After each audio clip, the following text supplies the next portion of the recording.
"Beauty is truth, truth, beauty," wrote John Keats. And then he coughed up virtually gallons of blood and died in a disgusting room at age 25. A beautiful truth? Perhaps.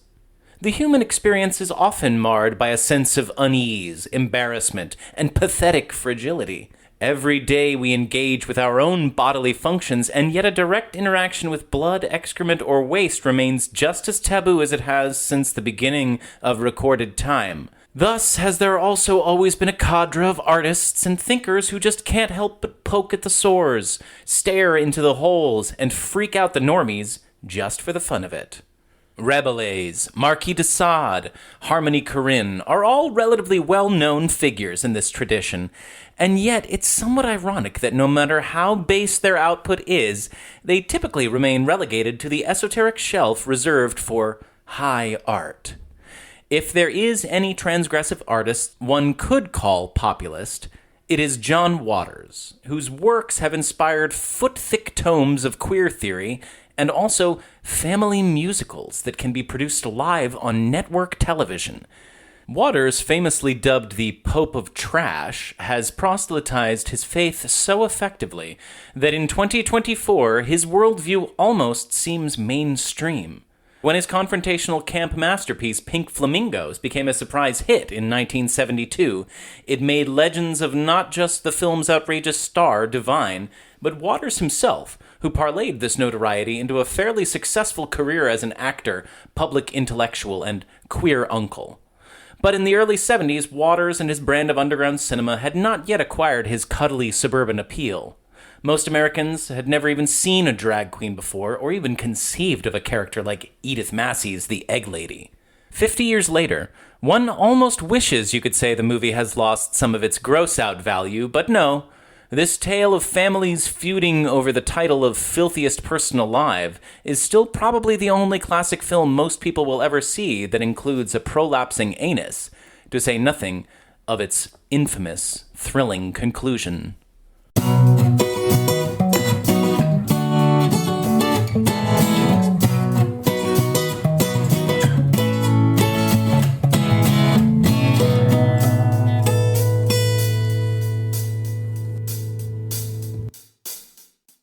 Welcome to Kale Your Idols, a new Hollywood podcast with your hosts, Sam Ludwig and Elena Gibson. This is a podcast about film. Primarily, we discuss movies, directors, actors, and writers known for their work during the new Hollywood era of studio filmmaking that began in 1967 with Bonnie and Clyde in The Graduate and pretty much ended in the early 80s with One from the Heart and Heaven's Gate. This episode, we are burrowing deep underground, far beyond the Hollywood hills to the outskirts of Baltimore as we cover John Waters' 1972 midnight movie classic, Pink Flamingos. Okay, Sam, I have a question for you. Mm-hmm. Who is filthier, the marbles or Divine?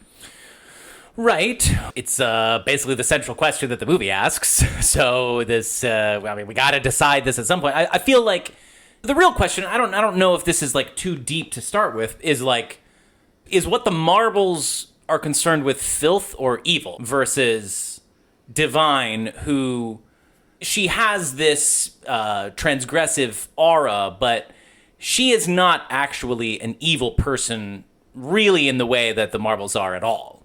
The marbles are not just harming other people and also start the whole feud in the first place, really.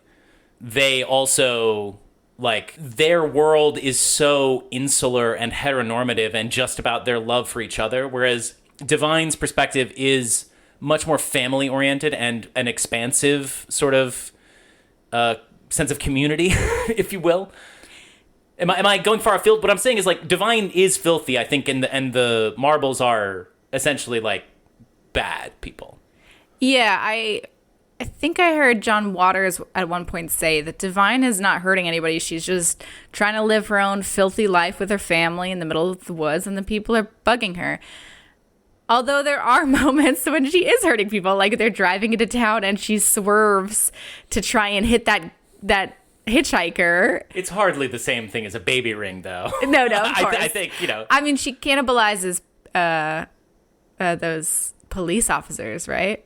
Yeah, that's true. But again, like, they're cops. So, like, that's not, that's different than having a baby ring where you have raped women that die in childbirth, Yeah, and force them to live in holes and then steal their babies and sell them. Right. To be fair, though, again, we're jumping sort of to the conclusion of the film, but, like, Divine is not really shown to truly sympathize with the kidnapped women. It is mostly like she is freeing them because it will annoy the marbles.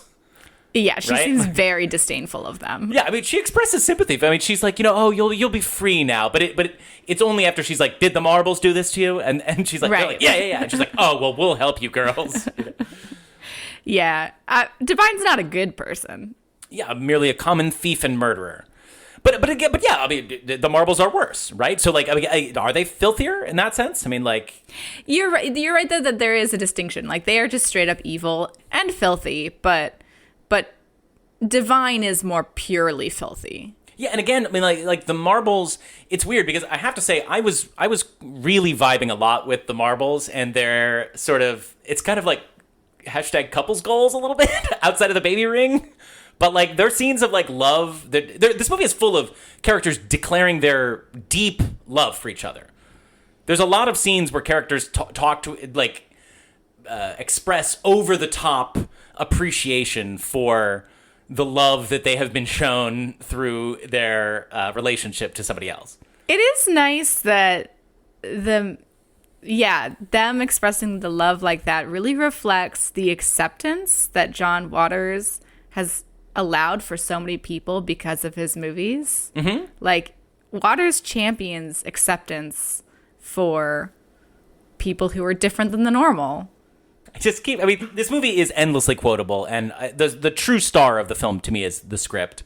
But yeah, just like the moments when Crackers is getting blown by Divine, and he's like, "Oh, Mom, I should have known you'd be the best in the world." It's just like, it rings in my ears as a deep declaration of love. Did you know that's the only scene that Waters regrets having in the movie? He regrets it? Yeah, because I know that he said something about he was doing it almost to be topical because Deep Throat was coming out around the same time. Yeah, he says it's the most dated part of the film because of Deep Throat. Like, he wanted to do a satire of the rise of porno chic. Yeah. But I think the real reason he regretted it is because Divine and the actor who played Crackers, Danny Mills, were friends. And it was really awkward for them to have to film that scene because it is unsimulated. Like, Divine is really giving him a blowjob, and I think that it caused some awkwardness on the set. And that actor, Danny Mills, he later regretted being in the movie and tried to dissociate himself from the film. And actually, I read somewhere that his name isn't even in the credits. That's so sad. He's great in the movie. What do you think about the film's performances in general? I felt like it reminded me of watching those class projects people used to do in high school, where you would just, make a film with your friends for some sort of class project, and the acting was all pretty bad.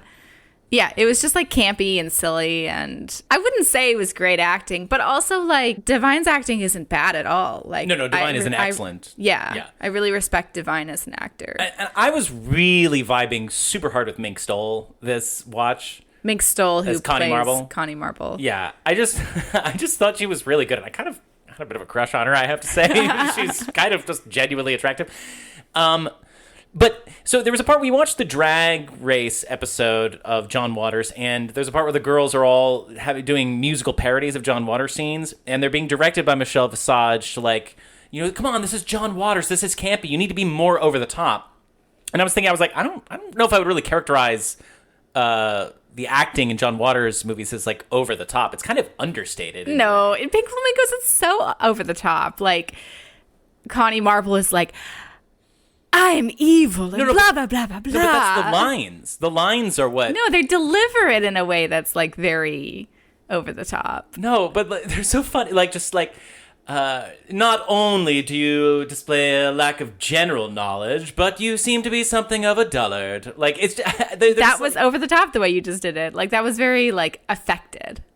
I don't know. Not only do you blah, blah, blah, blah, blah, blah. No, but that's the character. But it's like they're not overplaying the character. I mean, I don't know. Yeah, I think they are. I actually feel this is similar to Clerks, which is another favorite movie of mine. These are two movies that are entirely just you're really watching the screenplay, right? Because they've got very florid, overwritten lines. I was noticing this, that when you have a kind of like flat affect to your actor, especially when you're in this bizarre scenario, the lines kind of rise off of the page in a way that just makes them sparkle even more to me. I don't know. You don't agree?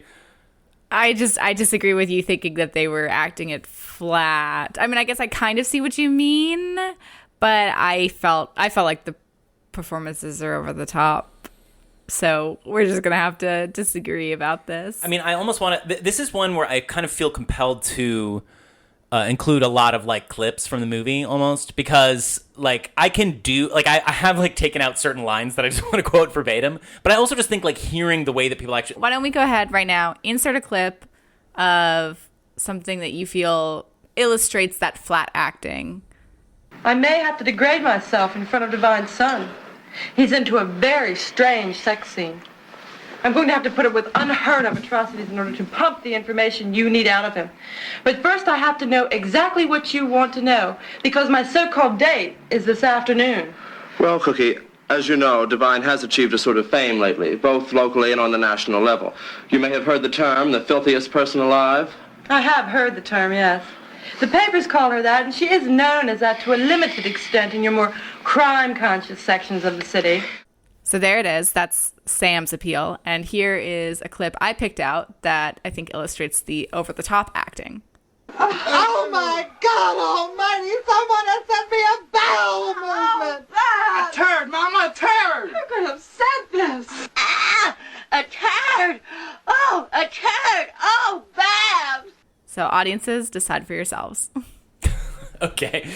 You should see the movie though. Like this is okay, so this is your first time seeing it, right? Yes, and probably my last time seeing it, if I'm being honest. I watched the entire movie with this like horrified grimace on my face. Meanwhile, Sam watched the entire movie cackling with joy. It was a revelation to me. You've seen it before. I had seen it before, and I'll just give you my sort of feelings about Pink Flamingos and John Waters going into this watch of it, okay? Yeah, go ahead. So, if memory serves, I think the first time I watched this movie, this might be one of the most notable experiences that I had during the period when Netflix mailed DVDs to people. I watched this movie, somehow it was procured for me, I think by my uncle, if I'm not misremembering this. My uncle, for me and my cousin to watch when we were teenagers. My cousin, who's kind of a transgressive person in his own right. And I am too. And I remember watching this movie, and I'd of course been told Divine eats dog shit. I'd seen other John Waters movies at the time. I'd already seen Hairspray and Serial Mom and a lot of other things. I don't think I'd seen any of the early works, but my memory of it was like, this is kind of tiresome. Like, just like I get it. I'm not shocked. This is me as a teenager. Like, I was not vibing with the humor at all. I remember just thinking it was mostly pretty boring. I remembered it very well. I remembered the fellatio. I totally remembered every second of the dog shit eating scene. But I just basically thought like, it's, this is an exercise that's kind of reads as a little bit dry and dated to me. And I have no idea what the fuck I was thinking. Like, I watched this movie, and I think this is, of all of the movies that we've covered on the show, other than The Graduate maybe, this movie has jumped very high in my list of favorite movies. This might be a top 25 or at least top 50 movie for me. I will show this movie to people again in the future. And yeah, like I'm very fascinated, and I did call some bad audience reviews for Pink Flamingos because I just do think this is the funniest movie to me to contemplate people like being shocked and disturbed by, and like people having because it's supposed to do that. Kind of, I can't quite. It's just I think it's funny to like read people saying like this is bad. Like I will give you some examples, but you are a person who certainly seemed to be having that reaction when we were watching it. Like, the movie seemed to be scandalizing you, and I was just sitting next to you the whole time being like, this fucking square I'm sitting next to right now. What am I even doing here? She doesn't get it. Okay, we should just go ahead and say that I am way more square than you. Like, you do drugs. I don't. You drink. I don't really. Like, Drinking. I'm like a goody two shoes. I don't like breaking the rules. I don't like doing, I hate the idea of doing anything illegal. Like, I am very much a square. Not in all aspects of my life. Like, we're polyamorous, so that's like a non-square thing. But you're the one who got me into polyamory, so. No, really. No, you were already doing it when we met. Oh, I wanted to try it out. A prominent political figure got you into polyamory. That's true. Whose name we shall not mention. Yes, we shall not. Out of respect for him. Sure. Yeah, so I am more square than you. But, like, are you really? Like that's the thing. Yeah. Like, it's like you watch this movie and you're like, how dare they make this movie? No, I wasn't thinking that at all. There was actually one part. Well, I want us to talk about our favorite and least favorite parts of the movie. And there was one part that I was a little bit like, oh my God, how dare they do that? But no, I wasn't like clutching my pearls. I was just grossed out. Well, yeah, okay, so this is, I'm sorry, again, we're going to have to, Waters has said the greatest compliment you can give to this movie is puking, right. And so, right, and this is, like, you have this phobia, aversion. I'm sorry that so much of this podcast comes back to this, but it is something that makes you, I guess, unique. I don't think there was any puking. No, but, like, the movie is, I am not scared by the, like, the final scene makes me gag in a real way. I watch it and it makes me feel, like, actually sick to my stomach. Yeah, so... does that, like, upset you on that level? It's not tapping into that phobia. If I start feeling nauseous during a movie, sometimes I do have to stop watching it. So that sucks. But no, it's just like I don't enjoy watching grotesque things. That's the thing about this movie. I don't think I'll ever truly enjoy it because I will never enjoy watching Edith Massey sit in a crib acting like a giant adult baby looking so fucking nasty. Like, that's not funny to me. It's just gross. The only way in which I can enjoy that is in that RuPaul's Drag Race episode that you mentioned that's dedicated to John Waters and Divine. They redid that scene and she actually did a great job. Just my grandma. She's got some problems, but I don't like watching grotesque things. Yeah, like I think when I was a teenager, I was like that. Like with Edith Massey, I can't even describe it. It felt tiresome. Like, it felt annoying. Well, okay. I feel like if you're a teen and somebody's like, this is going to shock you. Like, teens are very much like, yeah, whatever. That's not that cool. That's not that shocking. Like, I saw a guy eat dog shit just the other day. Whatever. Like, maybe part of it was just that, you were very resistant to anybody telling you, I'm going to shock you. Maybe, but I was very eager to have this experience with this kind of like dangerous glowing object of transgressiveness. I was excited to see this thing that had never been seen before. We both like a midnight movie. You're a Rocky fan. I'm a Room fan. Rocky Horror. Yeah, you're a Room fan. I'm a Rocky. It's funny because we don't really like each other's. I don't like The Room that much, and you don't really like Rocky Horror. I like Rocky okay. It bothers you though. Bothers me. Don't you find it actually kind of offensive?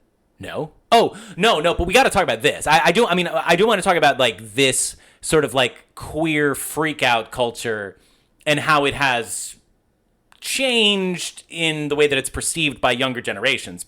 Yeah. We went to a Rocky screening that it's not like I was freaked out, but it definitely felt different hearing people call each other the F word and make the same sorts of like, abortion jokes and whatever that had been made when I was in high school at Rocky Horror. And it was just like, that is part of the fun. Like there was a period. And again, like, I don't know if the sort of quote, we're going to talk cancel culture in this episode, I think a little bit. Like, I don't know if that wave is crested, but when we went to that Rocky screening in 2018 or 2017, it felt a little funny, like the vibe of the audience. You know what I mean? Do you remember that? You remember feeling that? I remember you feeling that. I did not feel that personally. Right. But this is weird. I mean, we're weirdly sensitive to different things. Yeah. But you also went with somebody, like you had a guest who I feel like you were worried would be offended by it. I guess. So maybe you were a little more sensitive just because you were worried about what your guest would think. I'm not the only one to point out this sort of like change in the way that Rocky was perceived. I mean, like It's definitely not PC. Well, right, and it has to do with this thing of like the mainstreaming of queer culture, right? Like there used to be a sort of like set of people, and you know, Waters talks about his cadre, the Dreamlanders. Yeah. You know, he's like there was, which is his acting troupe. Like he allowed his actors to be in as many of his movies as he wanted if they were in the Dreamlanders unit. There were actually 3 actors who have been in every single one of his movies, which is Mary Pierce, who they knew as Bonnie, who plays Cotton, Mink Stoll, who played Connie Marble, and then Pat Moran, who we can talk about a little later. But and right, like Waters is like, this was gay people, straight people, trans people. It's just weirdos, okay? And it's like what they had in common was they don't fit in, right? And this place to be radical and sexual and weird and offensive was a haven for, it was sort of a big tent escape for different kinds of people. And queer culture, at least in the sort of like high school set, I imagine, has become an increasingly like, well, we're trying to mainstreamify, you know, we're trying to normalize things. And the idea of like freaking people out or like queerness as transgression is, it's just looked at in a different way, I think, post the legalization of gay marriage and stuff. You know, it's just like, it doesn't quite have the same value, I think, to young gay people growing up. Yeah. You know? I think at the time there was this idea that if you're gay, you're gross, or if you're gay, you don't fit the standard like beauty rule, like if you're like a drag queen, you don't fit the standard like beauty rules or whatever, or like you're filthy because you have this other type of sexuality. So there was this, John Waters is approaching it by like reclaiming that, like, you're calling us filthy, you're calling us ugly, you're calling us like gross, like let's turn that up times 10 and make it our own and have fun with it. And people at the time watched it, and it allowed them to not worry so much about coming off as gross or not as like standard level of attractive. It allowed them to just explore more because there's so much freedom in the movie. And I think you're right that is different now. It's way more accepted now, and it's not considered, you know, all those negative things in most circles. So. Yeah, the gay people don't like weirdos any more than the straight people like weirdos nowadays. Everyone hates fucking weirdos. That's true. There's like no place left for weirdos. I know. But this is, I mean, you know, even Waters himself, his whole journey is like, you know, he starts off in such a bomb-throwing, extreme, radical place of pure art and transgression that the only place that he had to go was a more mainstream place. I mean, it's not surprising that he's had multiple musicals made of, you know, his later work, because they were those kinds of movies that were on TV all the time that everybody knew. You know, eventually they became just woven in. I mean, John Waters was just such a ubiquitous figure. The first time I encountered him was on The Simpsons, where he played a character named John, who was drawn the way John Waters iconically looked, with the pencil-thin mustache, and he taught Homer that gay people were nothing to be afraid of. Like, this was just, he was coming into my life in the most sort of like, hi, folks, I'm your friendly neighborhood homosexual. There's nothing to be afraid of here. Let me tell you about camp, Homer. You know, I mean, and I love this episode. This might have been the first time in a mainstream television context that I even heard gay people talked about.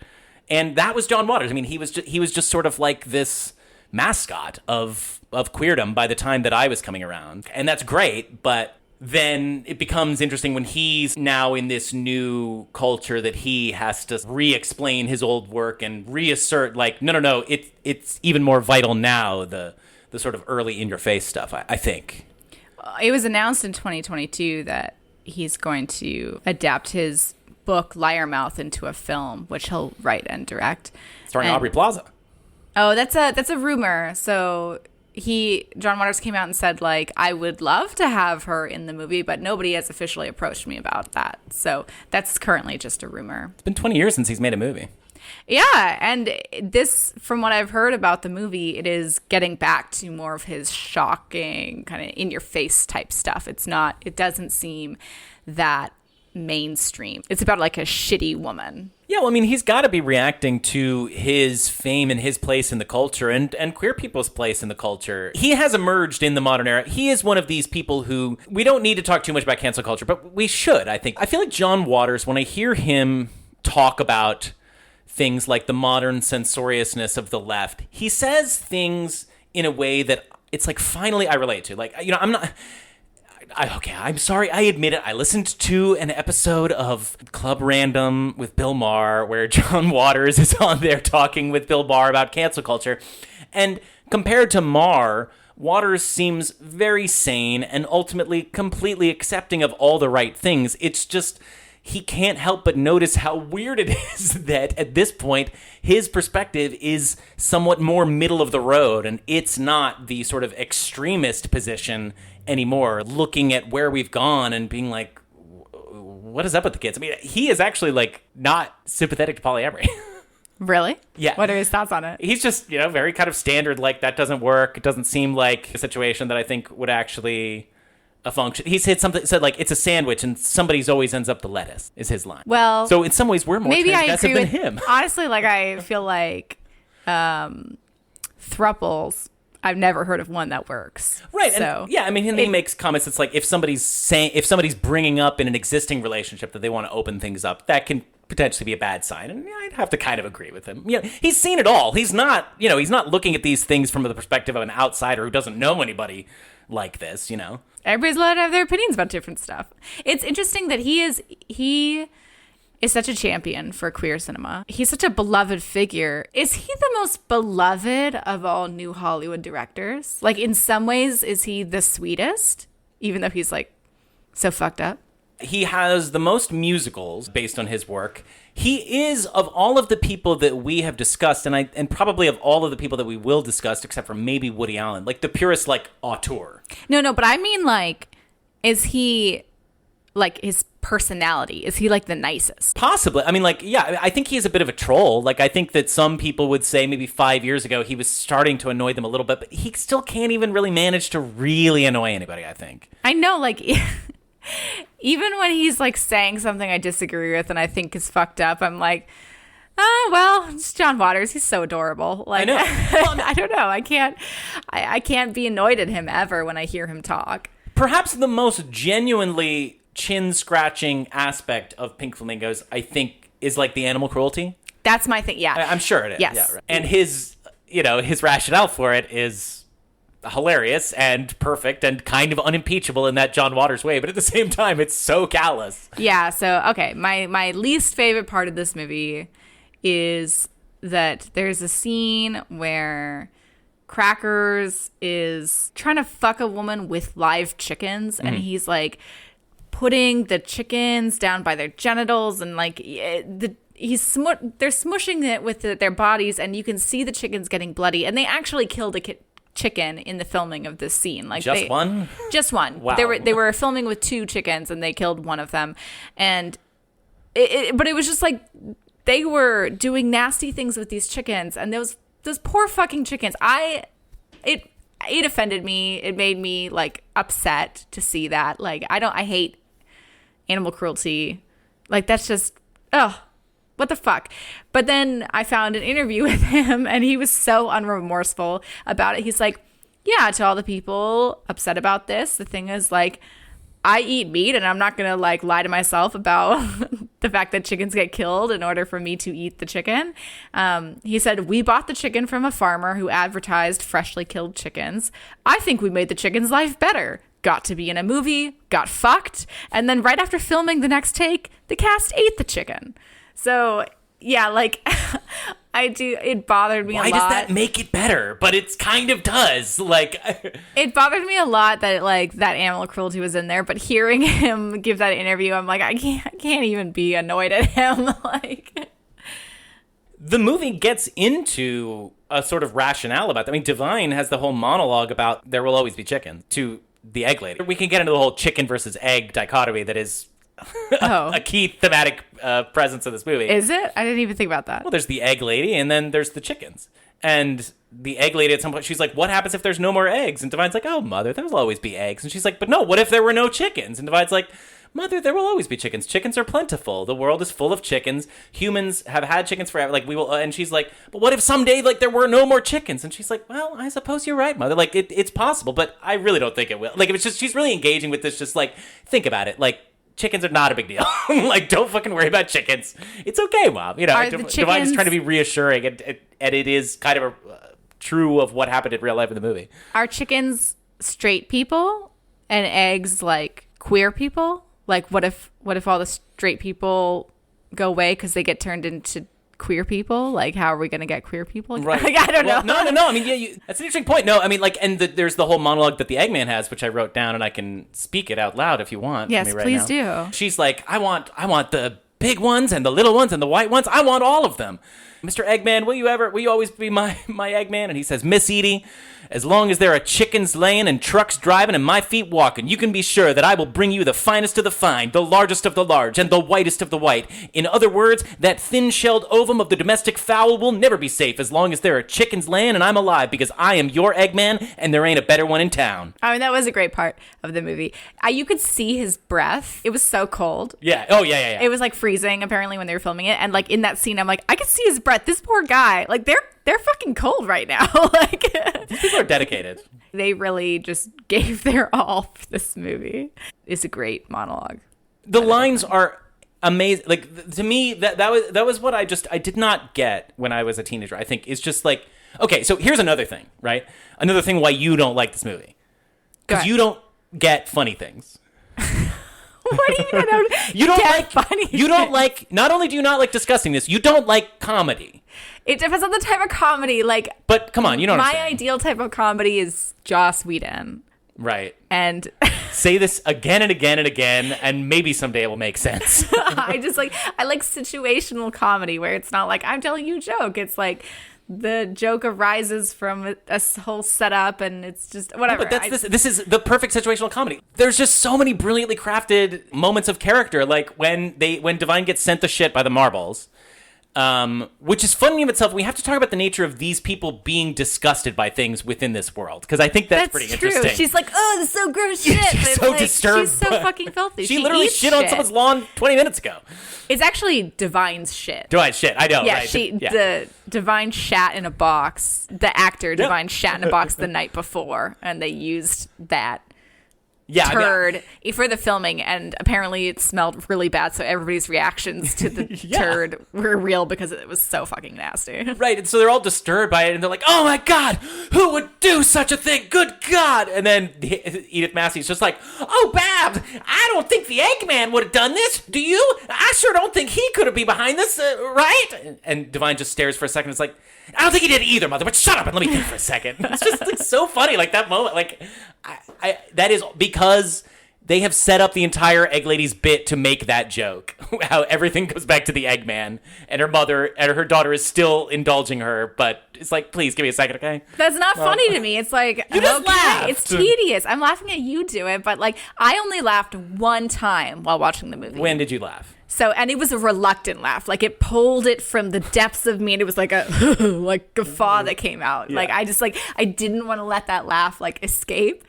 And it was when Connie Marble and Raymond Marble are talking about like how much they love each other. Yeah. And Connie says that she loves him even more than her hair color. That made you laugh? Yes, it made me laugh. Okay, don't make fun of me. But it was like, because it's like they have these stupid hair colors the whole time. And there's so much of the movie that like isn't commented on. Like, nobody ever mentions that Divine is in drag, right? Like, that's not a thing that's acknowledged in the movie. And I love that. Except arguably by the part where she goes and walks down in downtown Baltimore, and it's everybody's like everybody's staring at her. I guess that could be, yeah. That's a good point. But yeah, Connie Marble and Raymond Marble have this like crazy colored hair, and it's never really commented on that much. And they say that, and it's like, Just, the acknowledgement of this craziness. I don't know. Yeah, it made me laugh. I don't know. What's great about those moments, what I love about that line is, like, they are, again, it's very sweet. Like, their declarations of love are, like, incredibly sweet. While and, like, they're sucking on each while other's they're sucking on each toes. other's toes, the things that they say to each other. I love you more than the thought of original sin itself. I love you more than my own hair color. That's supposed to be them being pretentious, right? They're kind of like twits in a way. Like they're too obsessed with this status as being the filthiest people alive, whereas Divine simply is it, right? And they're two jealous perverts. They're jealous perverts, as described by the narrator, played by John Waters. Can you give me just like the rundown of what Pink Flamingos is about? Okay. It's about Divine living under the alias of Babs. But everyone calls her Babs too. Like her mother calls her Babs. No, but they establish that she's definitely like living undercover because she's the Marbles so call her famous. Divine. She's so famous for being the filthiest person alive that she had to go underground. Yeah, there's that part. There's the part where Connie's like, "Are you familiar with the term the filthiest person alive?" And her spy is like, "I have heard the term, yes." I don't know why. It's just so funny to me. Like, yeah, I'm laughing when you retell them, but I actually don't think they're funny. I'm sorry. Okay. So Divine is called the filthiest person alive. Yeah. Before the movie begins. And she. Okay, I'm going to have to pause our synopsis real fast. My alarm just went off. I have to go inject myself with hormones. A very Watersian little thing that's going on in our lives right now.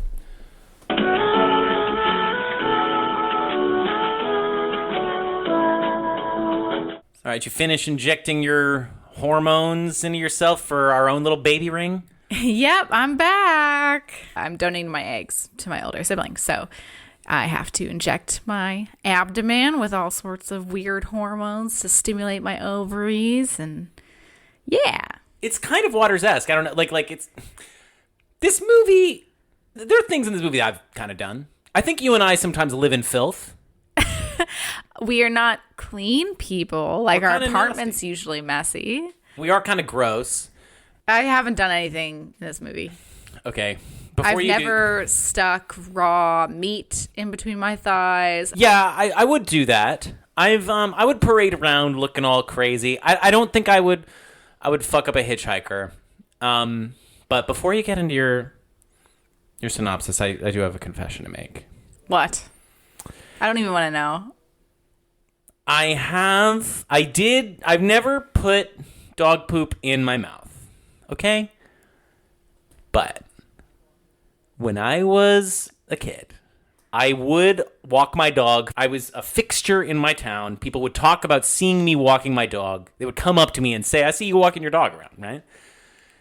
And I actually wrote like an essay in middle school about picking up dog poop. Have we talked about this on the podcast before? I don't know. It was like my teacher was very into it and like read it to her friends over the phone. But anyways, so I did Humble brag, I guess. Yeah.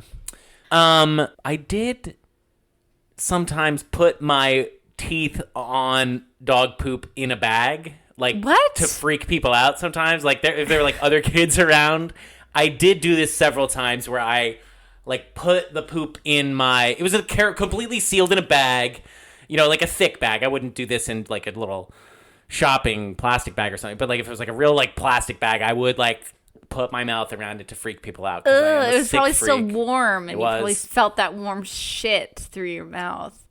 I touched this void. It's weird because John Waters talks about the whole coprophagia thing as being this ultimate taboo, which is why it's the film's big finale. Spoiler, we're jumping to the end, but everybody knows this. Like, this is the thing everybody knows about the movie, right? Is that Divine? It's not just that the character eats shit. It's that the actor Divine literally ate shit to film that scene. It really transcends the movie itself because it's like, no, now we have actually gotten to a transgressive act that is not simulated. I mean, like, there's the blowjob's not simulated, but it's like, he's not even hard. People have sex all the time. People have sex all the time. People do that. It's very not sexualized, but this is like fully somebody eating shit, and it's like, and it's this moment where it's sort of like coming through the screen at you. Are we just going to talk about that shit scene real fast? Let's do a synopsis. We'll do a synopsis. I just wanted to preview a few things. I needed to sort of let you know who you're talking to. Yeah, that was nasty, what you just told me, but I also am not surprised. Entirely something you would have done. I had to say it, right? For the podcast, right? I really appreciate you sharing. Okay. You're really being vulnerable, and thank you. This Waters deep dive has inspired me to dig within myself for new levels of depravity.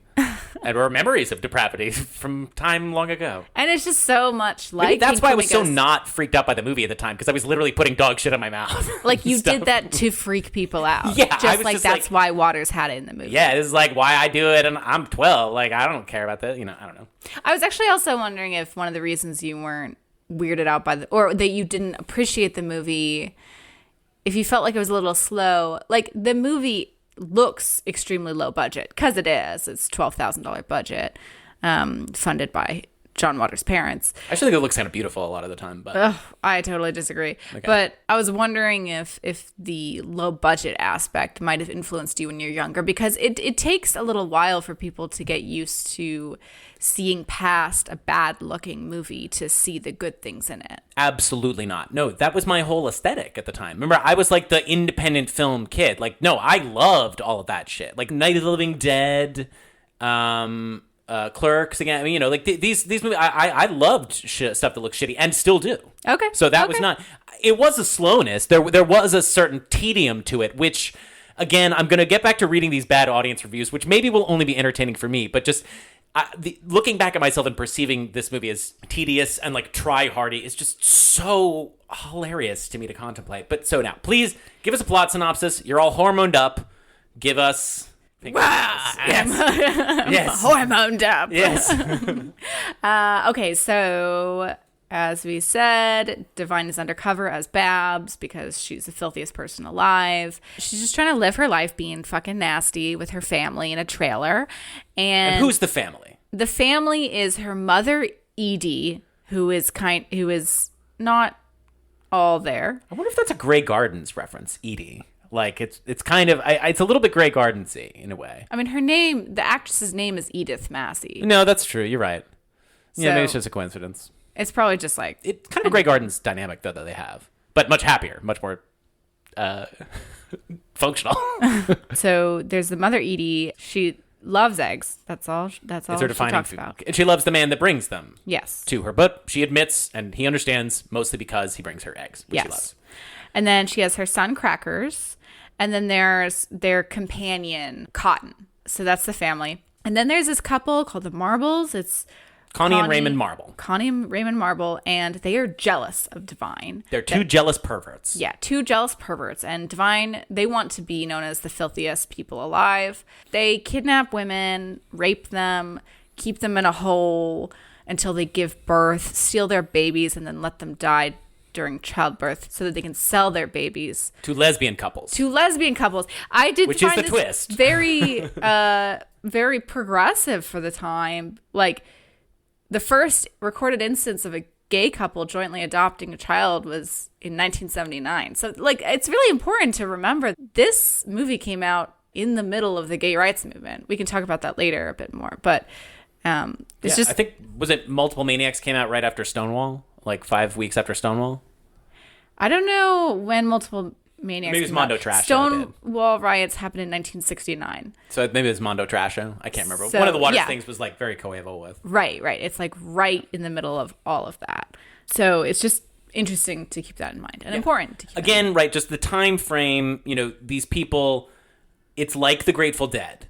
They are the earliest version of hippies. They are really they're post-beatniks. Divine and John Waters, they'd known each other forever, and they sort of like really connected through the beatnik scene. And it's like late 50s kitsch, 60s girl group nostalgia. It's not quite that late 60s counterculture because they are their own parallel version of it. Yeah, Waters had said it was 1971 when we made it. That was when the 60s exploded. Everything went crazy. I had just been to the Manson trial. It was one of the most insane times ever. So I think it reflected that culturally. They're not reacting to a changing culture. They are the changing culture. Right. Like, they were the ones who started the changes and stuff. And speaking of the Manson trial, at one point, Divine walks by some graffiti that says "Free Tex Watson," which is pretty funny. Part of the whole criminality of the celebrity of Divine and the Marbles is a sort of a Manson thing. Like this is this reacting to this new figure of the vicious criminal and like the assassination trend in the late 60s. Yeah. This person who wants to gain notoriety through crime. Like that itself was a new idea. Yeah. And Waters had said that so Divine had come up before in Waters movies, like the character Divine. Yes. Waters created the character. Waters gave Divine the name Divine. Yes.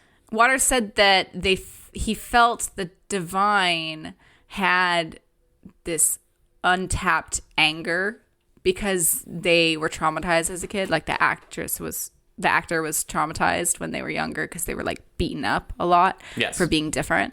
So they felt like they had this untapped anger that they hadn't explored yet, and he wanted to pull that out in this movie. Yeah, I do think that there is an interesting insight into the Waters versus Divine upbringing, right? Because they're both products of families that are square, and Waters was raised Catholic. Most of the other Dreamlanders were raised Catholic, and so there's a lot of like direct rebellion against this actually oppressive system. But at the same time, Waters' parents were kind of supportive of him. His father invested in Pink Flamingos, and ultimately Waters, never expected to get the money back, but Waters was able to pay him back within a year.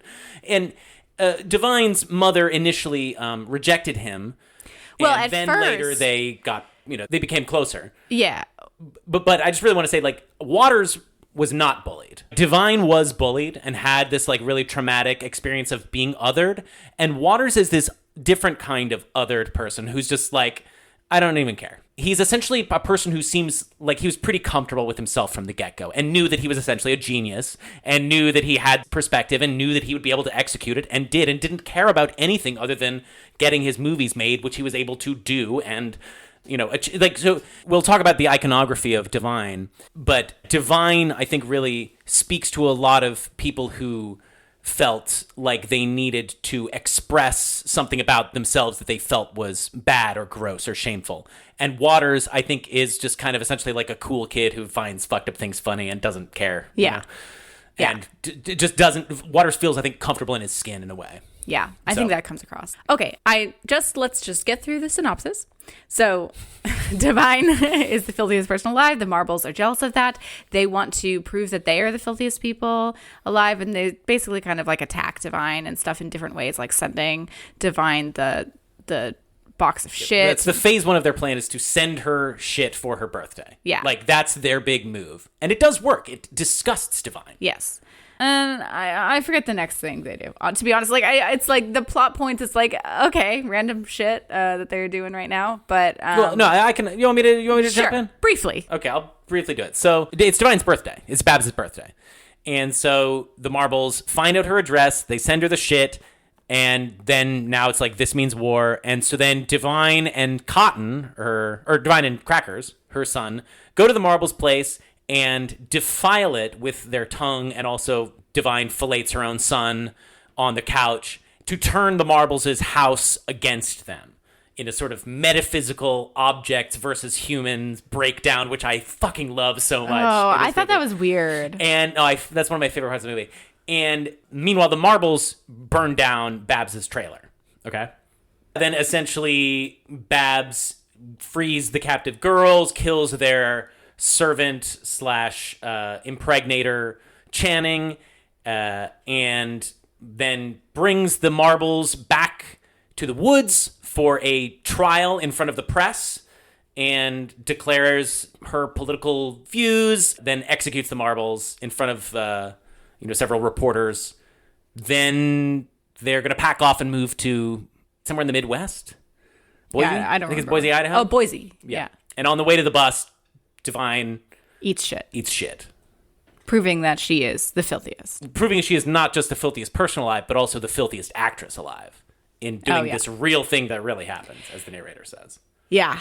Truly then breaking the fourth wall and taking it into reality. Let's talk about the dog shit eating thing. So it, as you mentioned, transcended. Greatest ending of all time. The greatest ending of all time? Yeah. Ugh. Name a better one. They shoot horses, don't they? I don't know. I don't know. It's not better than that. There's lots of amazing endings. I love that ending in Teorema. This is better than that. What? This is fucking better than that. I need to think. What are my favorite endings of all time? Whatever. No. Take a second. Please, I would love for you to try and name a better ending than this moment where a person who is attempting to prove that they are the filthiest person alive, character and actor fuse into one in a way that is impossible to replicate in any other scenario. It's like too thematically perfect.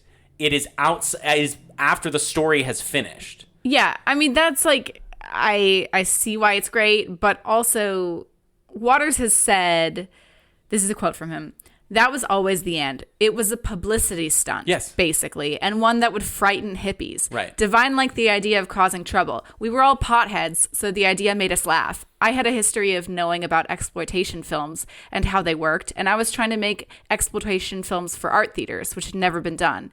It worked, and I won the contest. I've never tried to top it since, and no one has, really. Maybe Johnny Knoxville. John Waters says that Jackass is like the only movie that like is spiritually close to Pink Flamingos. That makes sense. I'm not a big Jackass aficionado, but maybe I should go back to it. I know there's a lot of people who, think that is truly amazing cinema. I think that aspect of it, the fact that it's a publicity stunt and the fact that there's that Jackass similarity, in my mind, cheapens the ending a little bit. No, because the whole point is to be cheap. That's the whole thing. The more that it cheapens itself, but you can't say it cheapens itself because it's actually doing it. You know what I mean? Like they are actually doing it in Jackass too, just for shock value. Like it is just straight up a publicity stunt. Well, no, but it is a thing for the movie, but it is also what the character would do. Like, you know what I mean? Like that's the place to end the story, right? Like, I'm not saying it's a bad ending. It's obviously an iconic, incredible ending. It's impossible to predict, despite the fact that shit, especially because like she's disgusted by shit earlier. Yeah, it's a little inconsistent, wouldn't you say?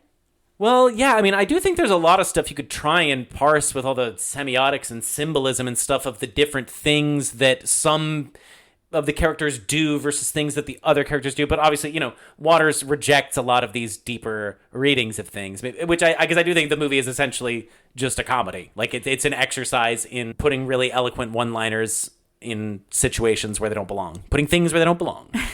I don't want to make it sound like I'm shitting on the ending. It's an amazing ending. It's incredible. Divine had to follow that dog around for 3 hours, yes, waiting for it to shit.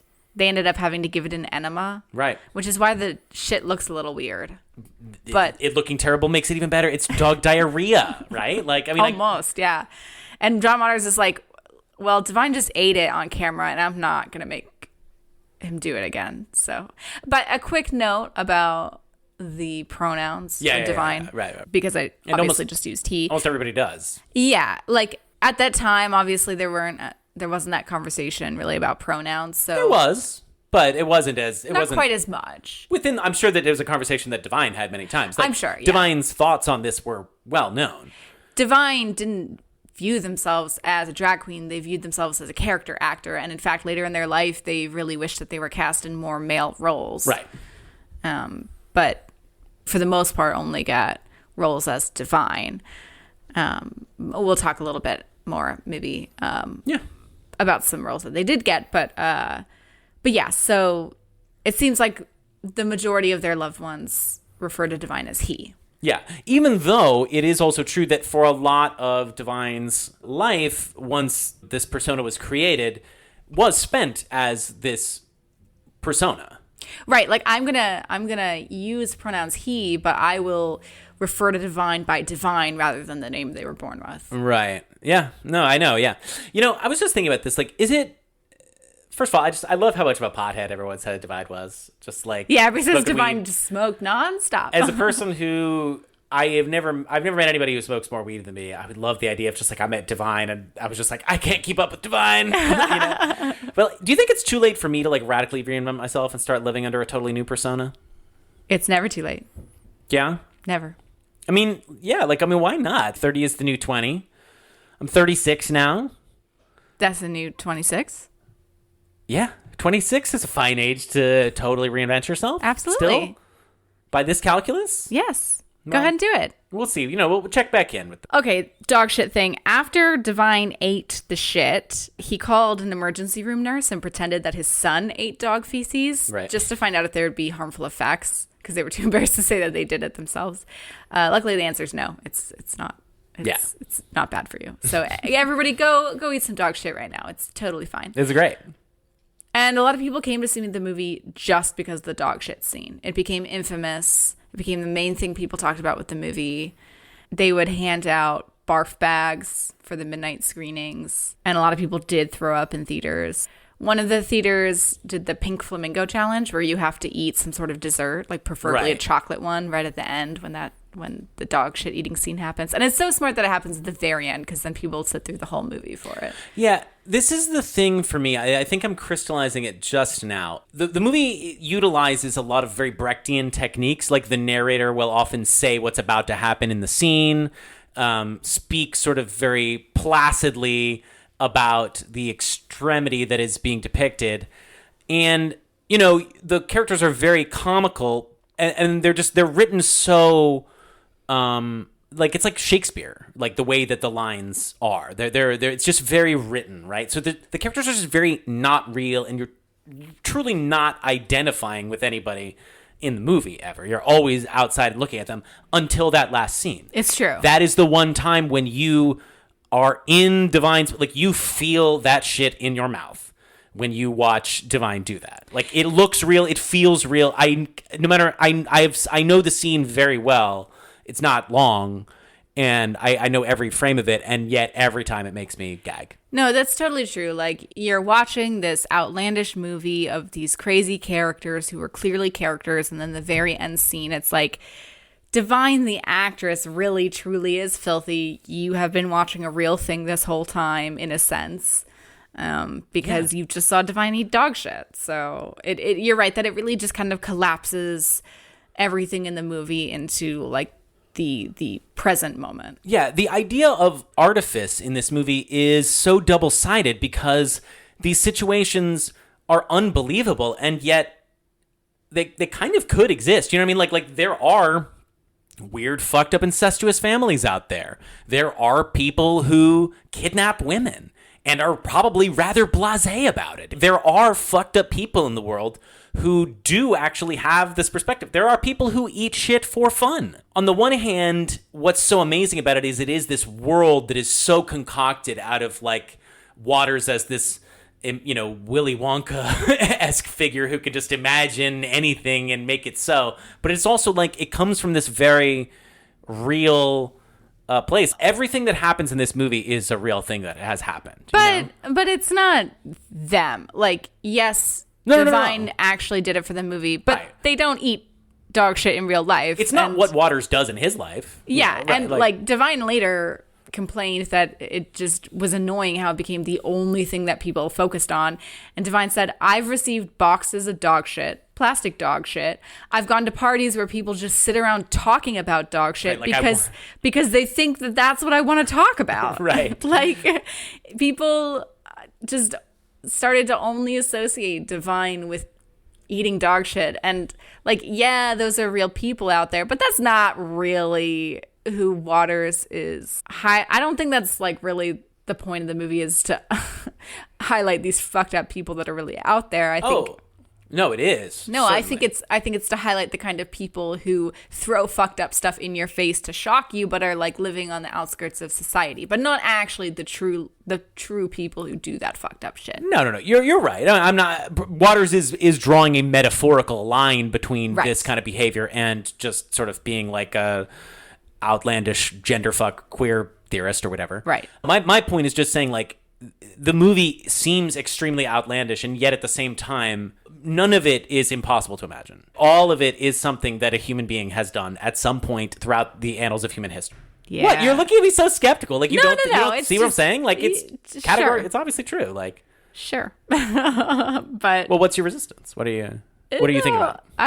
It's still, a lot of the things depicted in the movie still are rare enough occurrences. Yes, but that's why it's moving. They are shocking, and it's not these like hidden pockets of people that are out there in large quantities. Well, right, it depicts people who are thinking of themselves as being bad, right? It's sort of the Huckleberry Finn concept of like people who are turning away against the social norms towards their own sense of morality, but secretly who's right and who's wrong, right? I don't know. We're getting so into the weeds about this. Fine. But no, you don't think this is what the movie's about? Like, no, I don't think it's about people who actually do those things. I think the movie is about being transgressive. It's trying to offend. And it's like, you know, like I said before, like reclaiming the insults that people throw at the queer community.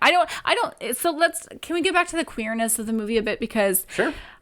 I saw this phrase in one of the articles I was reading. It's not a vehicle for suffering. It's a queer movie, but it's not showing the suffering of a queer character for being queer. Like, what often happens is that you have these underrepresented communities that aren't often depicted in film, and then once they start gaining representation in movies, kind of the first wave of films that come out representing those people often tell the negative experiences that they have to go through, and they are often vehicles for suffering, you know?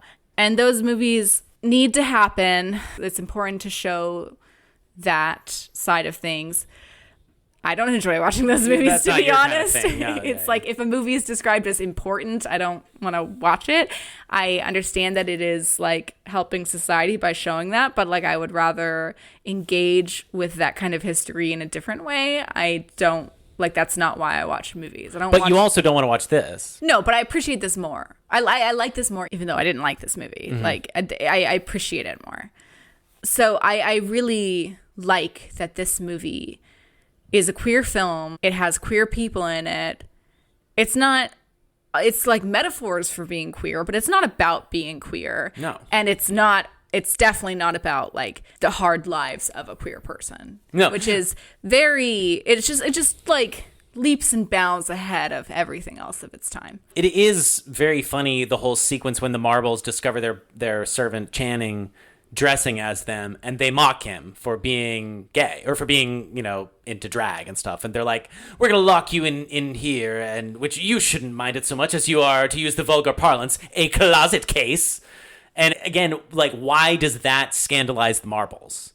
Same as why does this shit scandalize Divine in that moment? We're all living in our own little world, but there are certain things like that essentially, like it's not like you're ever on the Marbles side, but like when you watch that, you're like, that's wrong of them to be like that, right? Like, yeah.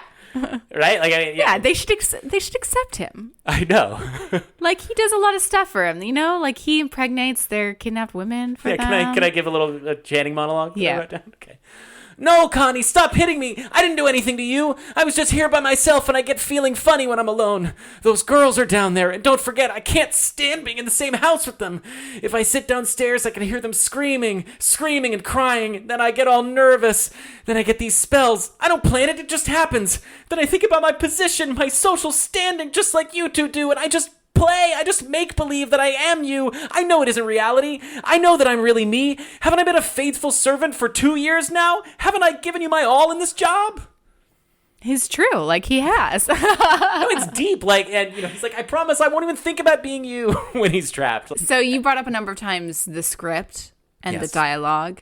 I wanted to say, John Waters has said he's very influenced by Wizard of Oz. Mm-hmm. He said, it was one of the first movies I ever saw. It opened me up to villainy, to screenwriting, to costumes, and great dialogue. I think The Witch has great, great dialogue. Yeah. And I love that because I never think about that with Wizard of Oz. Yeah. And I didn't really think about the dialogue in Pink Flamingos. Obviously, it made a big impact on you. Yes. But I can totally see how it really is the script that makes it so amazing. And Divine.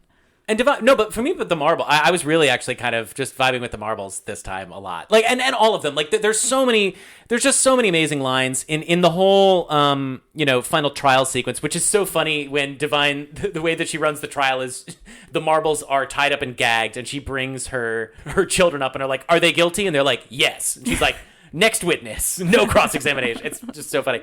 There's this part where basically they have these reporters come, and Divine at one point says, ask me more questions. At one point, there's a shot of Cotton, and the reporter goes, and Cotton, I notice a smile on your lips. Does murder make you happy? And she goes, murder merely relieves tension, Mr. Curzon. For murder to bring happiness, one must already be happy. And I am, completely at peace with myself. Totally happy. And Divine, of course, I'm just going to repeat her platform at the end. They say, could you give us some of your political beliefs? Kill everyone now. Condone first-degree murder. Advocate cannibalism. Eat shit. Filth are my politics. Filth is my life. Take whatever you like. How's this for a center spread? And then the movie really calls its shots because it says that there is going to be a cult of filth. Yes.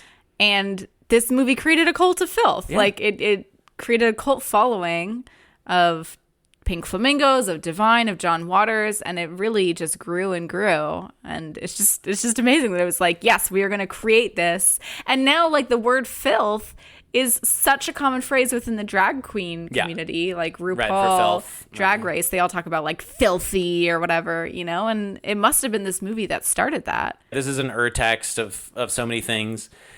And I am in this cult now. I feel firmly Pink Flamingo pilled. I need to rewatch more John Waters stuff. And yeah, like I feel like I want to do, that thing that Hunter S. Thompson did when he rewrote The Great Gatsby to learn how to be a writer. I just want to like retype the script of Pink Flamingos because I feel like I just need to get that perfectly in my system. I just responded to it so much. And I've just been saying so many of the lines again in my head, and there's something about the elegance. And he wrote the script out like in cursive, like in longhand, like really? on pieces of paper and gave that to them. It just seems so pretty looking,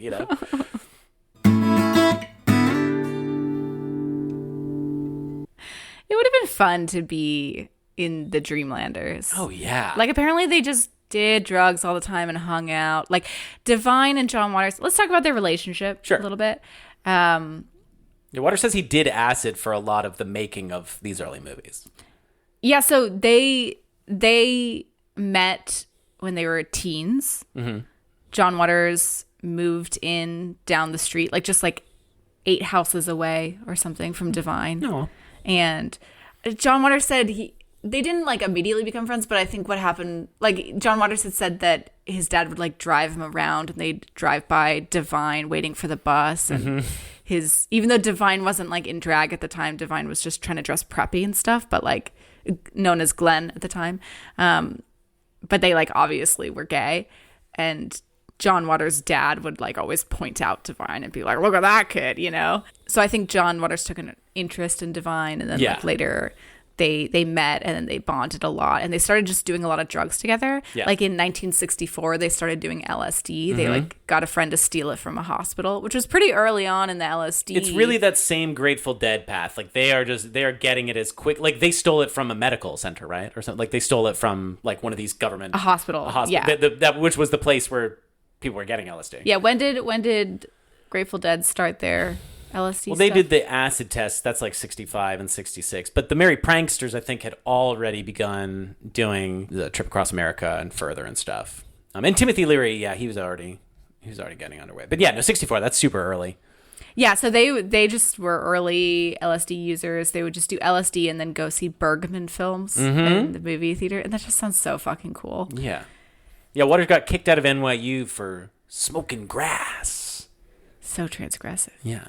So they did a lot of drugs together, and then they started making movies. They didn't really think anything would come of it. They just were doing it for fun. They made this early short film called Eat Your Makeup, where Divine plays Jackie Kennedy, where they're reenacting the Kennedy assassination. It was in 1968, which is just 5 years after the assassination happened. Yeah. And this was the first time anybody ever depicted Jackie Kennedy in a movie. Right. And they depicted it like it was like a drag queen reenacting the assassination. So it was just people were pretty upset about that one. Yes. But yeah, they kept just making a bunch of movies together. They made so many, and they just had a lovely friendship. Like there's this quote from Waters about Divine saying, "Divine is the most beautiful woman in the world." Almost. Which is really charming. Yeah. But yeah, it's just so touching, their relationship. Yeah, there are few muses and auteurs who had such a fruitful relationship. They truly would be probably nothing without the other one. both of them. Yeah, I think that's true. But they're also like, Oh, they'd yeah. be nothing without the other one, but they each then became successful in their own right, independent of the other one. No, it's true. Divine was involved with the Cockettes, which is a super interesting drag troupe that there's a great documentary on, if anybody ever wants to watch that, called, I think it's The Cockettes. And we actually have some pictures of the Angels of Light, which were an offshoot drag group from around the same time, which was like the late 60s, early 70s. Yeah, we have these pictures just like randomly on a cabinet in our apartment. Yeah. I one time had somebody come over, and one of the pictures is like one of them, like, and their boobs are exposed, like they're fake boobs. But the person came over and they thought it was me. They thought that we just had a picture of me, like breasts out, just right on our cabinet, wearing a wig and stuff.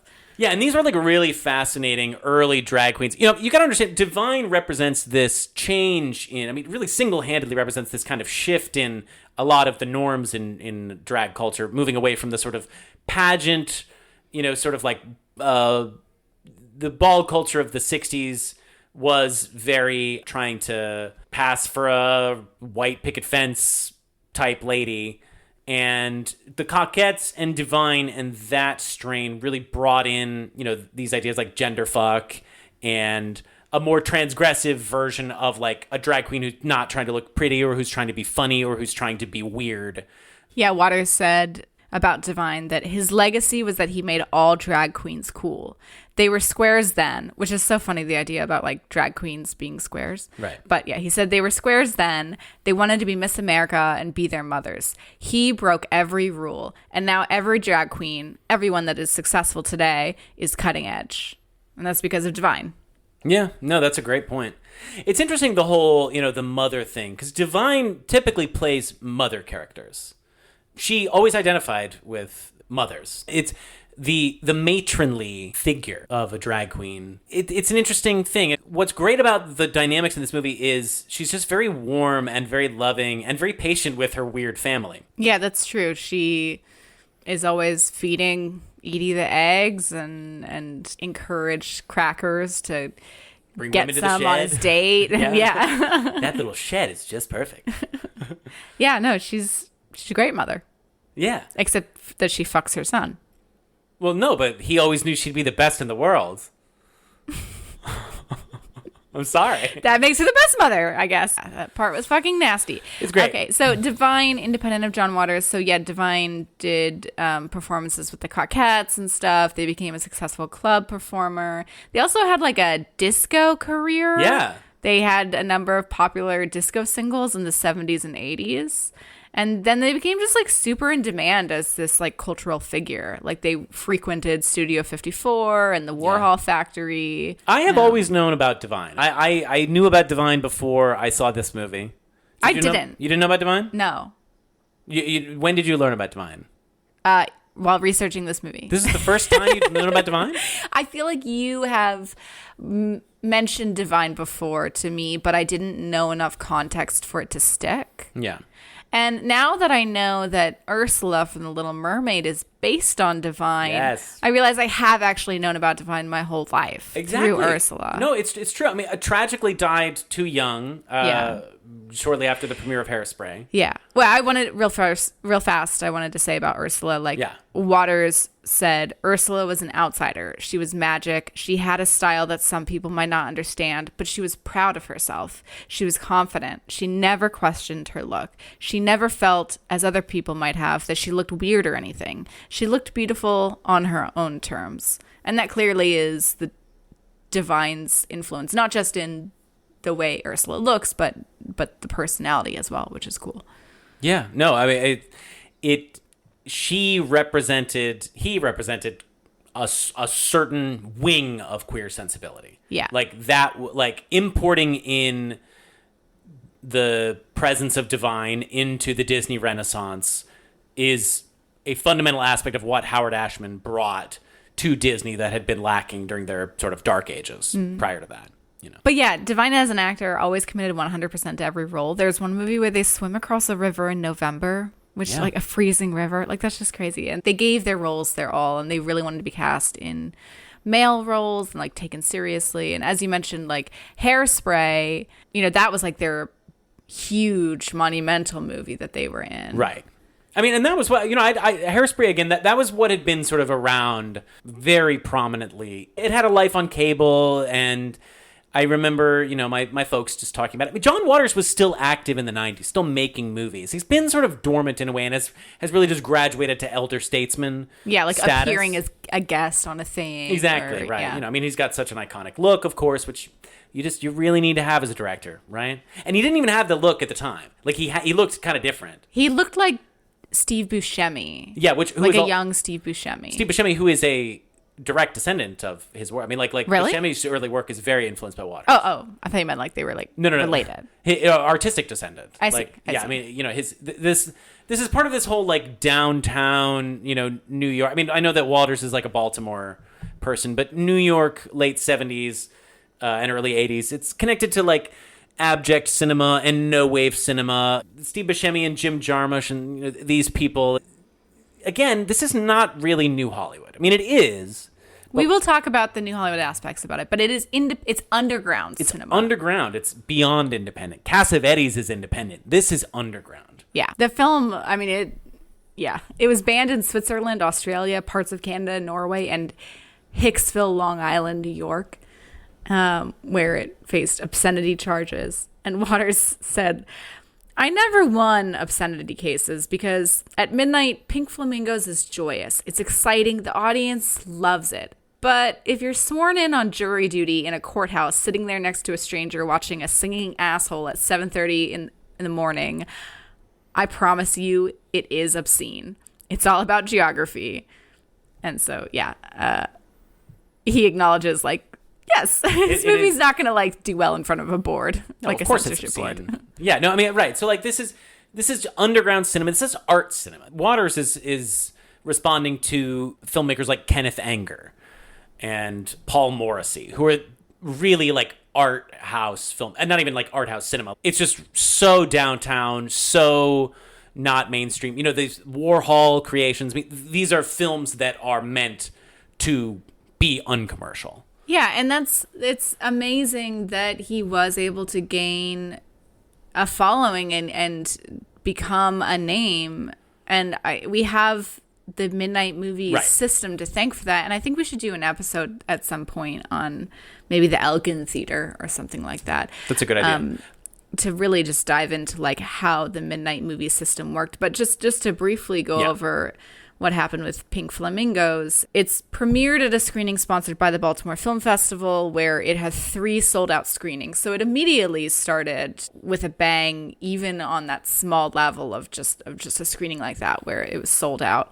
And it was picked up by New Line Cinema, which was at the time a small company, who distributed it to Ben Barinholtz, who was the owner of the Elgin Theater in New York City and who helped create the Midnight Movie scene.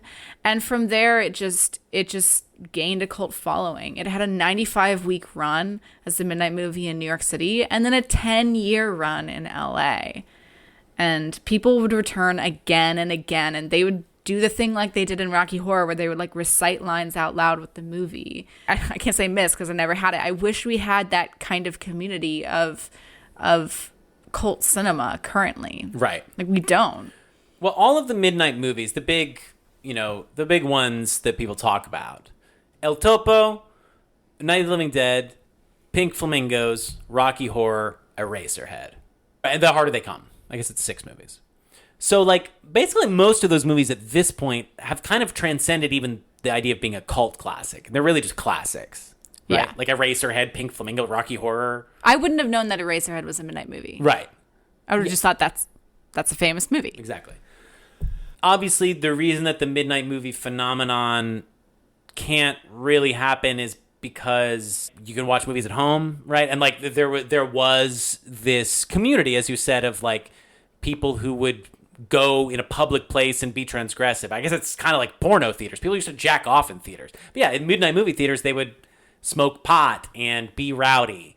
And, like, pot is legal, and you just go home and smoke pot now. Do you know what I mean? It's just like the transgressive stuff has been brought. It does not need to have its own special place anymore. No, I think we're ready for it again, because, like, if the indie theater in San Diego Digital Gym Cinema is playing some cult classic, like, yeah, I could watch it at home in my own apartment, but I'd so much rather go to DGC and watch it in a room full of other people who are there to like laugh at the screen and enjoy it. It's just so much more fun, so much more exciting. And I feel like there is a hunger for that now. That midnight movie thing, that idea of traveling to like another, it's a whole different kind of being transported than other cinematic experiences, right? Like you're really trying to go, it's like going to a speakeasy or a club, right? Yeah, I mean, the idea of going to a midnight movie right now, like I feel so tired just thinking about doing it because I'm so old at the moment. But I cherish my Rocky Horror, and I know you probably cherish your room experiences. Deeply. But I mean, like, I don't know what it is. It's maybe these things, even Pink Flamingos, it's still just as transgressive, but it does feel slightly more commonplace. I mean, should we talk about porn or like the pornification of culture now? I mean, you know, people literally watched Two Girls, One Cup. That was a big internet sensation. It went viral, right? And like that is grosser than the ending of Pink Flamingos. It's not as artistic. But are you saying that Two Girls, One Cup wouldn't go viral currently? I feel like it still would. That's an interesting question. Do you think that are there gross things don't seem to be catching fire the way they even did 10 years ago? Are they making gross things still? I'm sure that there are. I'm sure there's disgusting videos that you can watch and stuff. I'm not saying that it needs to be gross out stuff for a midnight movie thing. But that adds to it. That's part of what's going on in all of those. But it doesn't need things. to. I'm just saying, like, you don't think that there can't be like cult cinema anymore? I'm talking about cult cinema. I'm talking about, or just like underground cinema, like there being screenings for movies that aren't just the normal things you'd see in a theater or like the big names in the famous film festivals. I deeply want that. No, I'm not saying that I don't want this. I'm just saying that something has changed, and it's hard to put your finger on it. But and I think we can get it back. We just need to create more of a sense of community amongst the movie lovers out there. Yeah, you're right. That's true. We need to sound the call. Yes. But we are way too small of a podcast to do that right now. So maybe later. We were talking about Divine's career. We were talking about Hairspray, how big of a hit that was. Uh-huh. Do you like the musical? Yeah, I like the musical a lot. It's a fantastic show. Yeah, I do. I really like it. It's one of the best shows of the 21st century. Yeah, it's great. I think about the music all the time because me and my friends for AP Calculus, our final project is we did a parody of it where we rewrote all the songs to be about calculus. But yes, I enjoy Hairspray. This is the only Pauline Kael tie-in we'll have here because Pauline Kael didn't review any of John Waters' movies except for Hairspray. Yeah. And she said that it's really Divine's movie. There is a what the hell quality to his acting. And Divine loved that Kael quote. Like it went on a little bit longer talking about Divine, but Divine loved that quote so much and would just say sometimes, "Can you read that Pauline Kael quote again?" Which I think is just really adorable. I mean, how much would you love to have anything Pauline Kael said about you? Yeah, well, I wouldn't want a bad thing. Oh, I would love it if she said something shady about me. Because she would say it so beautifully. That's true, but it would probably still hurt a little bit. So Hairspray becomes such a hit that Divine it really seemed to open up opportunities for Divine, and they were actually offered a recurring role as a man on the sitcom Married with Children. Yeah. So they were so excited that they were offered this role like as a man, and it was a recurring role, and they were super excited. And then like the weekend before they started filming, he died of a heart attack at age 42, which is so sad. It was tragic. I've always known, Divine as this sort of sainted figure. The kind of only the good die young person who it's just nobody has anything bad to say about. I know. And everybody misses so much, all those who knew him. There's a 10-foot tall statue of Divine in the American Museum of Visionary Art in Baltimore, and People magazine named him Drag Queen of the Century when he died. That's absolutely true. He was so beloved. Yeah.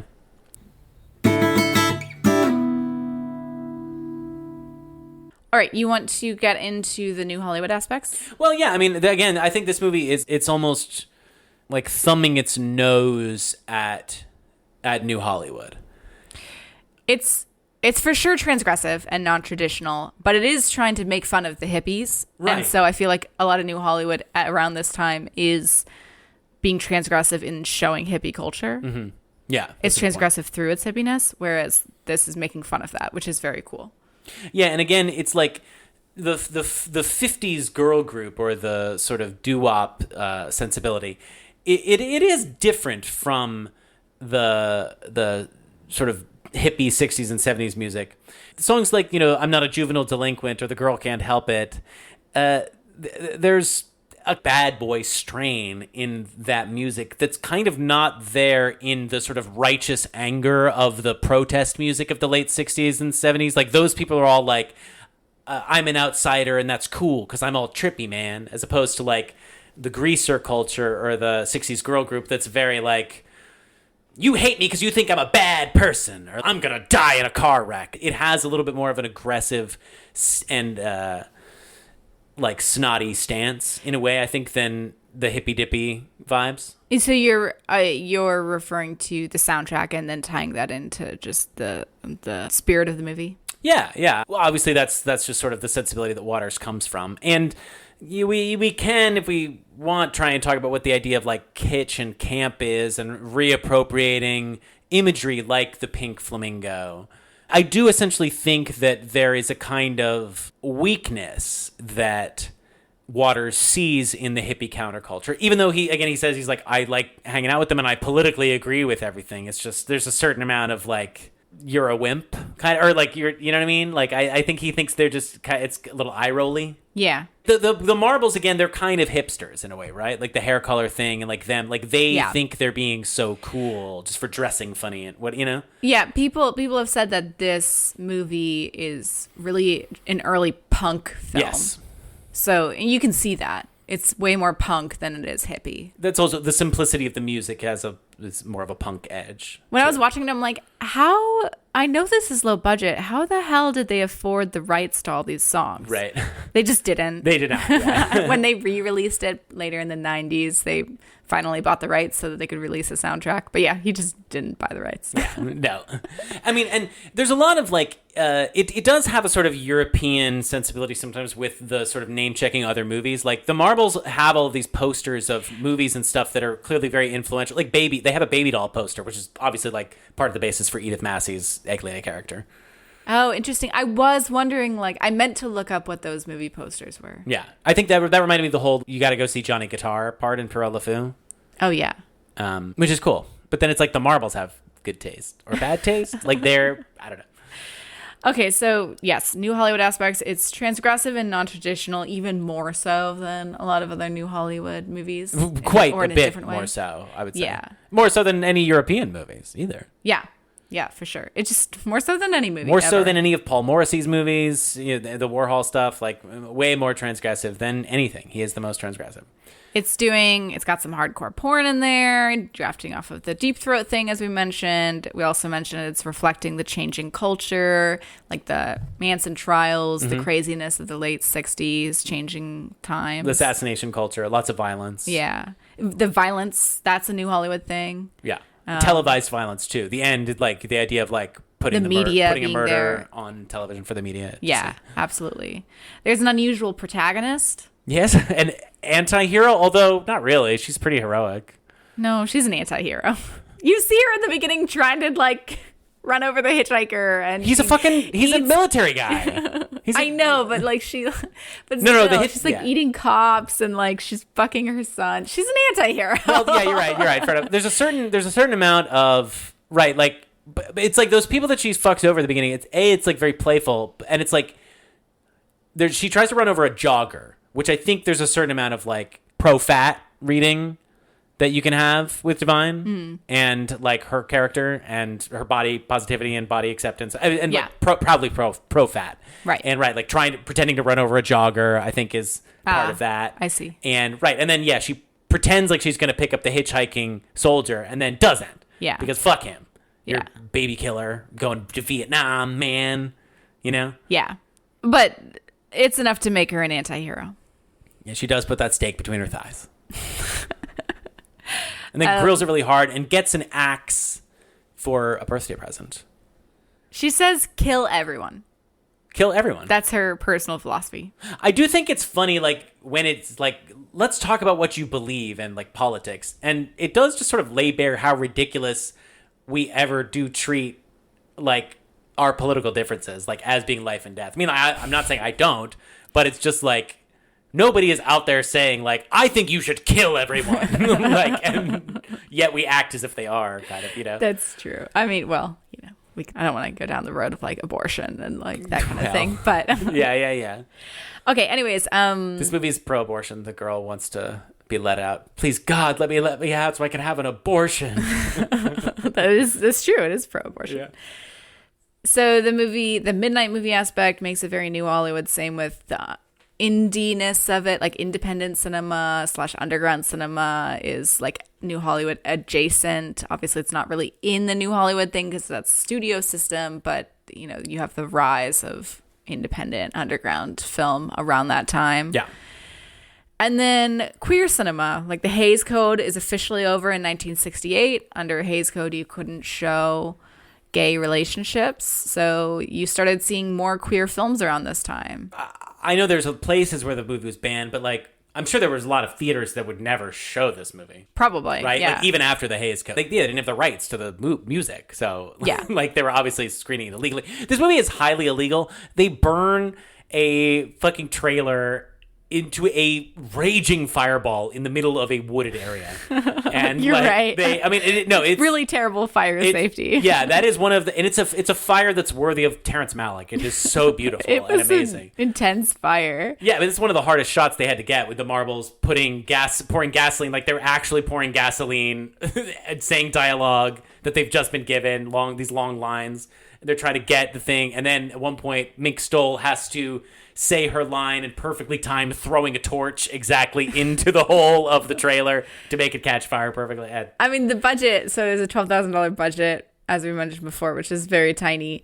And because they had such a small budget, most of the props were obtained either through dumpster diving or by stealing them. And Divine one time was able to escape the cops by claiming that he was a method actor preparing for a role as a shoplifter, which I think is just really funny. That's good. Yeah, very illegal movie. It's an auteurist work, again. Like, obviously. It is the most, like, since De Palma, I mean, I think Waters is arguably, like, the most pure American auteur. Just in terms of like strong style that just carries through everything with and clear so message. much of it comes from him and is infused with his sensibility. I mean, and he shot this movie as well. He did everything. Yeah. He like wrote, directed, shot. Did he edit it? He probably edited it too. I'm not sure if he edited it. Let's see. But I know that he produced it and directed and wrote it and shot it. Yeah, it made the research for this kind of easy because there were way less people to look up. Yeah, that's a good point. Yeah, he edited it. Yeah. Yep. He did everything. Let's mention a couple other people involved. Okay. You already talked about Mink Stoll. I kind of feel like I want to dress up as Connie Marble for Halloween at one point. She had like a successful acting career. She was in Lost. She's great. She was in Lost Highway. Yeah. She was in But I'm a Cheerleader. She was in Married with Children. She was also the lead singer of Mink Stoll and her wonderful band. Uh-huh. They all became like involved in bands. Edith Massey had a punk band. I know. Edith Massey was what, Edie and the Eggies or something like that. It's like that's like they're like, what do I do next? I guess I'll start a band. I don't know. Yeah, Mink Stoll had an album named Do Re Mink. Oh, that's cute. Yeah. Mink Stoll, one of her siblings is Ellen Stoll Walsh, who wrote and illustrated a lot of award-winning children's books, which I think is a hilarious juxtaposition. John Waters made some kind of a children's, or he was working on some kind of a children's movie, I think. Oh, no, this is so funny. In 2014, Waters made a version of Pink Flamingos where he shot it in one day and it was cast entirely with kids and with a kid-friendly script. Yeah. And he called it Kiddie Flamingos. Yes. And he said that in some ways it was more perverse than the original. I need to see this. I know. So much. I need to see it too. Can you imagine being a kid in that movie and then later growing up and watching the original Pink Flamingos and being like, that's the fucking movie I remade? Like, that's the movie I was in? I just don't understand why people don't put on like play versions of Pink Flamingos. I'm telling you, like this shit is, it's like Tennessee Williams wrote it. Like it is the language, it's fucking Aaron Sorkin-esque. I don't know. Waters also has a camp, a summer camp, a very campy summer camp. You can go to it this summer if you want. It's not that expensive. I looked it up. I mean, it's still pricey, but it's like $600 per person if you want to camp in a tent. And like Mink Stoll's going to be there. John Waters. It like just sounds amazing. No, right? I mean, like not many people, not even many auteurs could have a camp that is like people would want to go to and live in their movie. Like Scorsese couldn't have a camp. I bet a lot of people would show up to a Scorsese camp. No. It wouldn't be as like thematically fun or interesting, but people would go. It's also the kind of person who would be interested in John Waters is the kind of person who would want to go to a camp. I'm telling right? you, if any famous person, like really famous person, hosted a camp and you knew that they were going to be there and you'd be able to meet them, so many people would go. You get to dress up and live out John Waters movies. You get to dress At the up as camp. characters. I know. Yeah. They have like themed dances and movie marathon. It just sounds so fucking fun. Sam and I really want to go. It just feels like that does not undermine his brand at all in the way that like that would seem a cheap thing maybe for some other artist to do. It just sounds beautiful. That's what I'm saying. Like, Yeah. but I'm like, it is right. It sounds so right for him Yes. to do that. You know, like it's he can do no wrong. Look, Sam and I want to go so bad. We can't really afford it this year, but maybe next year or the year after that. Maybe we will go. And hey, listeners, meet us there. Yeah. You know? That'd be so fun. I was going to say, if you want to start a GoFundMe for us to go. Oh, yeah. Pay for us to go. Yeah. And then join us. And then you pay for us to go, and we'll pay for you to go in return. No, we won't. Okay. You mean the following year? No, I'm saying like, what if we show up to camp and our listeners also show up and we're all just hanging out there? We're all just hanging out at the John Waters Sounds kind of creepy, but I'm down. What if like our listeners don't like us in real life? What if we don't like them? Like, I feel like John Waters fans do seem cool, but you know, I've been burned before. Like Deadheads, I love them, and I am one. I cannot not be one, but you know, it's tough for me to join anything. I'm not a joiner. But maybe I together. want to be. Maybe together we can. But you would want to be like you like yes. Okay, so can we get to like sort of how we feel about this movie respectively? Oh, not yet. Okay. We'll wait for the Cold Stone. That's what I'm saying. You still got more? Then I want to talk about Van Smith. This is the makeup artist and costume designer. Okay. Yeah. On a number of Waters films, but worked very closely with Divine. And he's the one who created Divine's signature look. Like, he's the one who was like, head. Shave your hair halfway back so that I have more room for the makeup. Right. Which is cool. This movie is the first color film that Waters made. They like painted a lot of the sets with bright paint to give it an extra Technicolor look. Yeah. No, I mean it's a masterpiece of color. The color scheme that the marbles have is quite distinct, I would say, from the color scheme that Babs's family has. That's true. Yeah. Van Smith, I think, just created a lot of those looks for each of the different characters. Yeah, the hair dye that the marbles have was like, I don't remember what it was, but it wasn't hair dye. It was like they did magic marker or something like that. Like they actually, like there was no hair dye like that.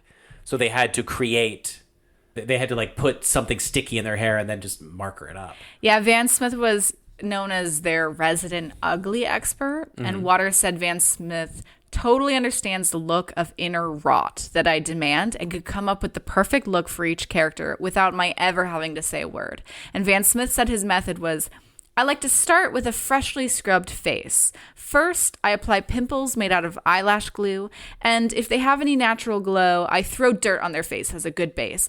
Then I draw on blackheads, pencil on any age lines, shadow severe bags under their eyes, and crack the entire complexion by letting egg white dry on their skin. Which I just think that's, like, amazing. Masterful. And Van Smith had spina bifida. Like, so early on, Van Smith was interested in being an artist. They thought that they couldn't really do that because of their spina bifida, but then they had an art teacher who encouraged them. They ended up going to fine arts college, and in addition to being the makeup artist and costume designer on Waters films, they also had a career as an illustrator for New York fashion publications such as Women's Wear Daily. So they were an artist, and I think that comes through. All of the Waters films. Apparently, Waters said that there was a tradition in my movies that one of the actors always cried when he saw a costume. It happened in every single movie, and we always waited to see who it would be. Right, because a lot of Divine's characters after this are a reaction to this, and they're a lot more deglammed and a lot more emotionally vulnerable. And yeah, like this is sort of the apex of Divine as being sort of a fabulous character in a way. In John Waters. In John Waters films, yes. No, they remained extremely fabulous in their persona. As like club performers. Club shows and stuff like that.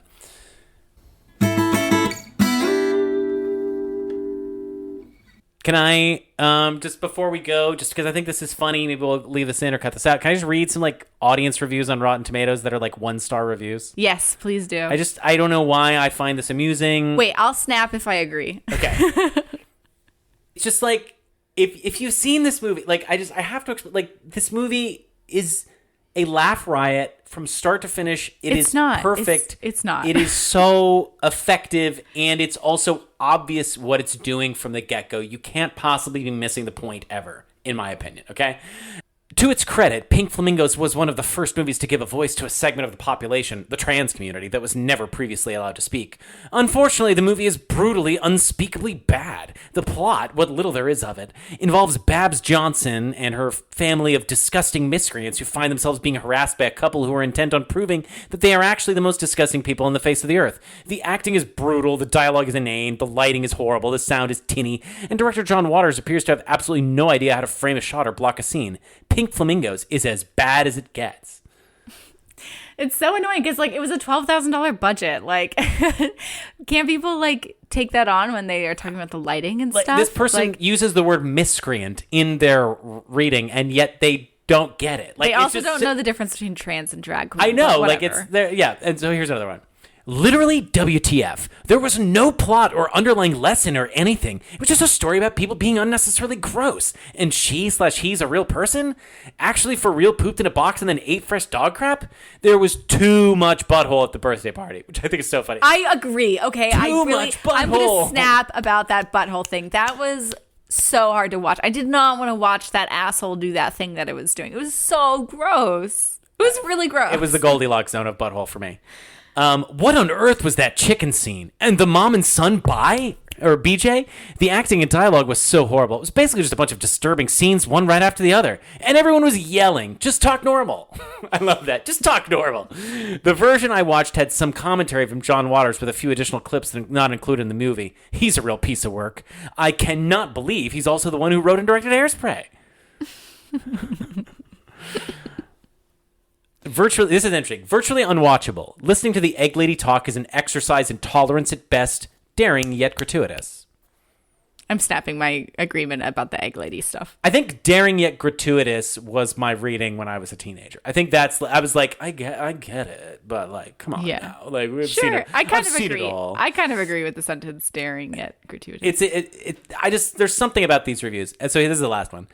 A movie which has, for better or worse, gone down in the annals of cinematic history for its unashamed disgustingness and sheer bad taste.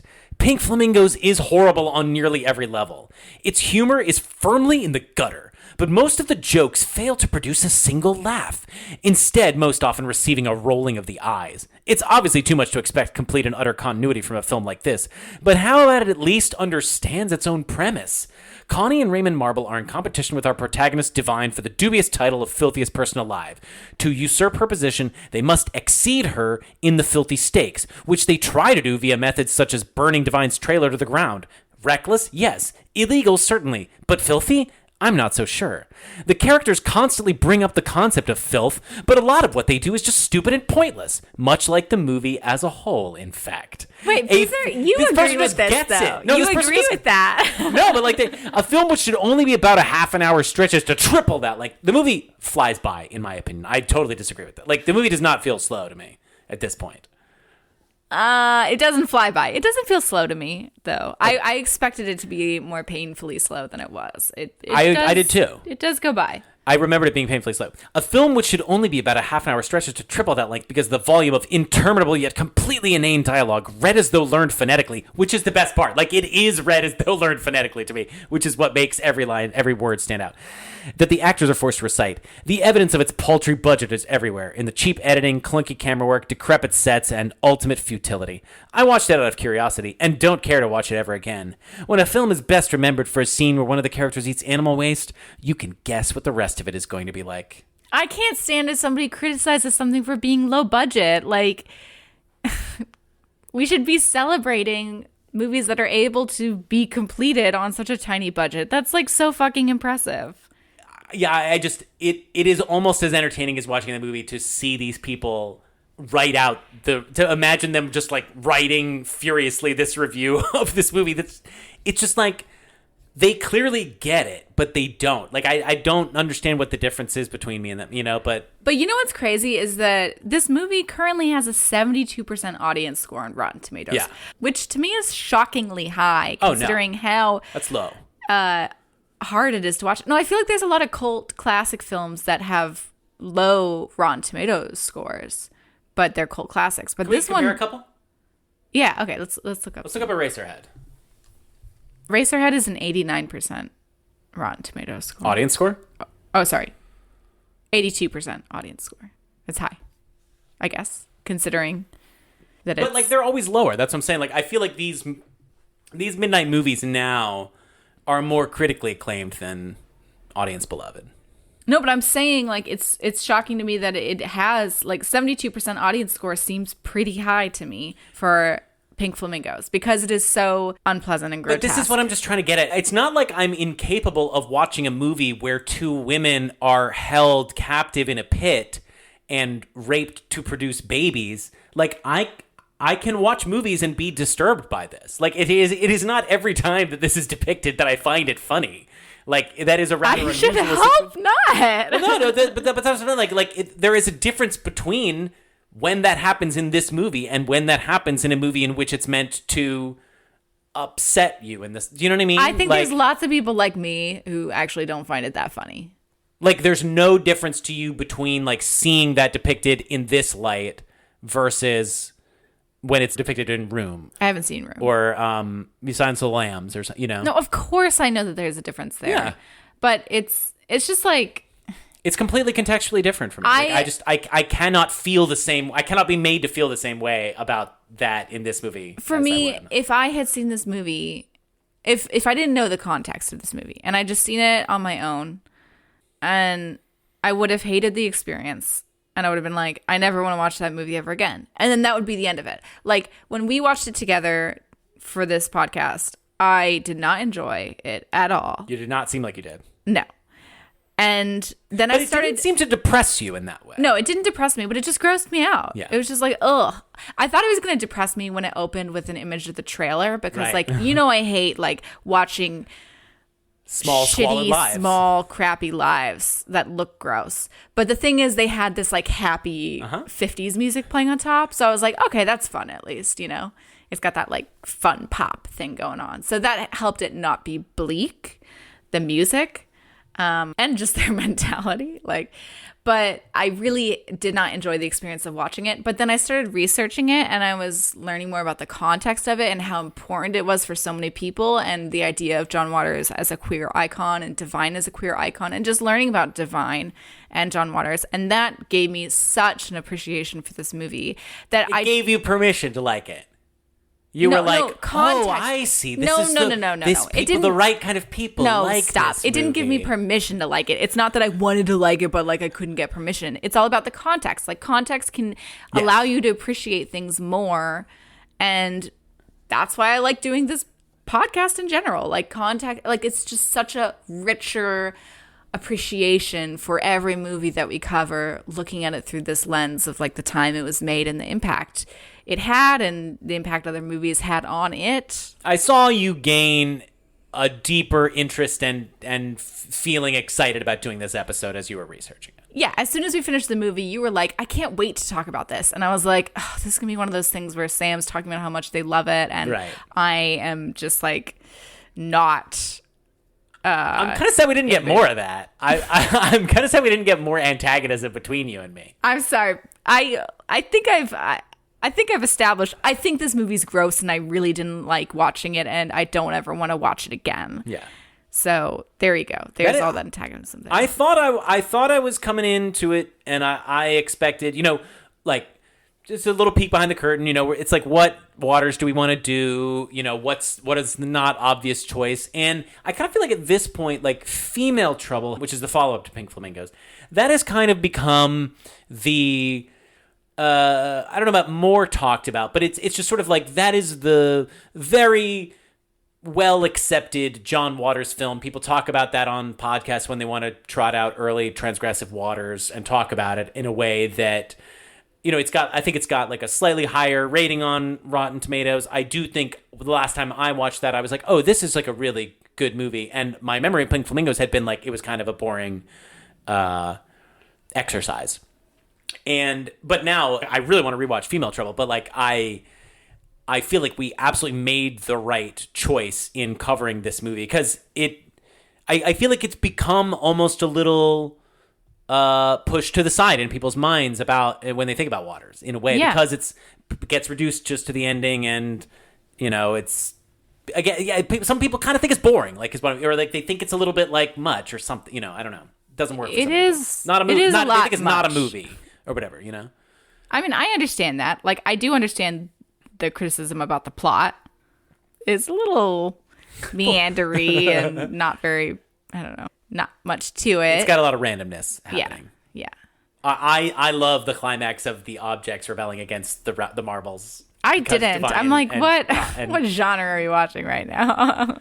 It just like didn't seem like consistent within the world of the movie. Like, oh, what? There's magic now? No. I think that it really has to do with the concept of like objectifying people and like they're treating like chickens as objects and like Divine's fetishizing like this axe that she gets for her birthday. I relate to the idea of there being a dichotomy between like objects and people, and it's kind of got this like Sartre aspect, like nausea and the uncanniness of like looking at something like a mug or a doorknob and actually thinking about it. And I don't know. Yeah, for me, I was like a masterful touch when the couch bucked them. I rolled my eyes. Yeah. Okay. All right. So Cold Stone. Slab it down on the Cold Stone. I wonder what John Waters would think about Cold Stone Creamery.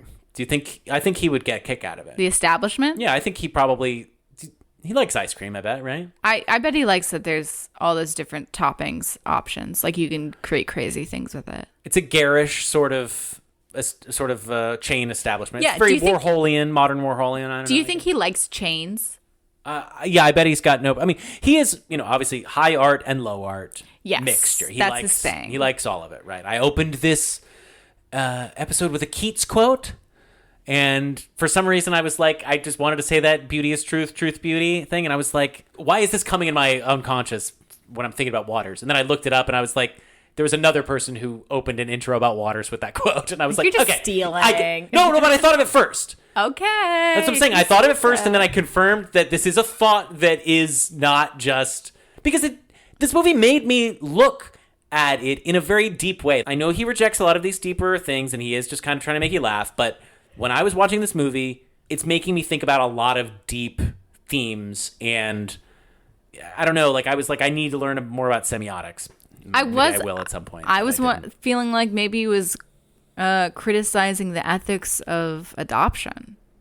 Yeah, maybe. And then forcing like gay couples to really confront that when that's like one of their only options for having kids. Like, I don't know. I was like, wow, this is like really intense. Well, it's making you question everything about reality because these characters have, it's like an Ayn Rand thing. Like, it's just you hear characters just say things that you never hear them say in any other context. And so it forces you to question everything. It puts you in this state of looking at the world and trying to perceive the underlying meaning of things. I don't know. Yeah, I mean, I do feel like my chicken and egg reading with straight versus queer people was pretty profound. No, it's all there. I'm telling you, like it's like a Jordan Peele thing or something like that. The metaphor is there being shoved in your face. What it is, I couldn't say, but it makes me look at chairs and tables and people and the act of coloring your hair and living in filth differently. I don't know. I mean, he's an artist. I don't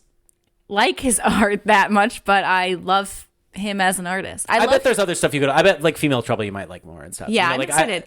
I want to watch Polyester. Yeah. I love the idea of Tab Hunter and Divine together. That just collaborating sounds so on a couple of sweet. movies. Yeah, and like Divine had a huge crush on him and was like nervous about kissing him and stuff because she was just nervous how that would go. And he was apparently super sweet to her and everything. Yeah, that sounds adorable. Everyone loves Divine. Okay, so let's put it on the stone. What do you think? For me, it doesn't make the scale. It's like it doesn't make the scale, but it's the kind of thing that's like so nasty. I'm like, oh, this is disgusting. Try it. Like I would make people. I'm not going to make people watch this movie, but like it's the kind of thing that like maybe I would think should go in some refrigerated museum display case in Cold Stone for being the worst flavor combination ever, but I'm absolutely not finishing that ice cream. It doesn't make the scale for me. I'm glad that we got a little bit of this antagonism and this dichotomy between you and me, because for me, it is a gotta have it. Wow. We've obviously never had such a big difference in our Cold Stone ratings I love before. it. That's the biggest possible difference we could possibly have. Except I do appreciate it. Maybe one day, I don't think there'll ever be something you got to have that I just straight up hate on all levels. I think it's amazing that it didn't make your scale. Like you really can't you're really like these fuckers who write these Rotten Tomatoes reviews. No, I'm not going to write I'm not going to write a bad review. I appreciate it a lot now because of the context, but I did not enjoy watching the movie at all. Well, I'm glad, because I guess you're not enjoying it does in some way feed into my enjoyment. Like we have to have both of us in order for this movie's strange power to function, right? Yeah. It's got to be able to freak out the normies. Yes. Still. Yeah. And That's I'm a why normie. it's not become tiresome. I'm excited to watch more John Waters and too. broaden my context. I haven't watched that many. Maybe just Crybaby. Possibly Hairspray. Yeah, Crybaby's not my favorite. I mean, the 90s stuff was, is always kind of just okay, like Pecker and Dirty Shame and stuff. And Cecil B. Demented, I remember absorbing a lot of the IFC coverage of the making of Cecil B. Demented, and I liked it. Maybe I'll rewatch it and like it more again. It's really great titles. Yeah, of course. The titles sound way more dirty than the actual movies are. We should watch Cecil B. Demented. I think you'd dig it. Yeah. Well, maybe we'll do a whole episode just on John Waters movies in the I future. think that sounds delightful. But that concludes another exciting new Hollywood adventure. Thank you all so much for listening. Don't forget to subscribe to Kale Your Idols on the podcatcher of your choice. We really appreciate ratings and reviews. It helps us out a lot, and we would love to hear from you, so please get in touch with us. I run the social media, so if you get into an argument with us on there, you will be arguing with me. Our Instagram is where we are most active, so I strongly recommend using that, but you can also find us on X. Just search the name of our podcast, Kale Your Idols, and you'll find us. You can also send us an email to kaleyouridols@gmail.com. We want to say thank you to the Illuminator for our logo, and thank you to ourselves for everything else. Please join us next episode, where we will be discussing Robert Altman's film, MASH. All right, all we got left to do is ask old Peter Fonda, how do you think we did? We blew it.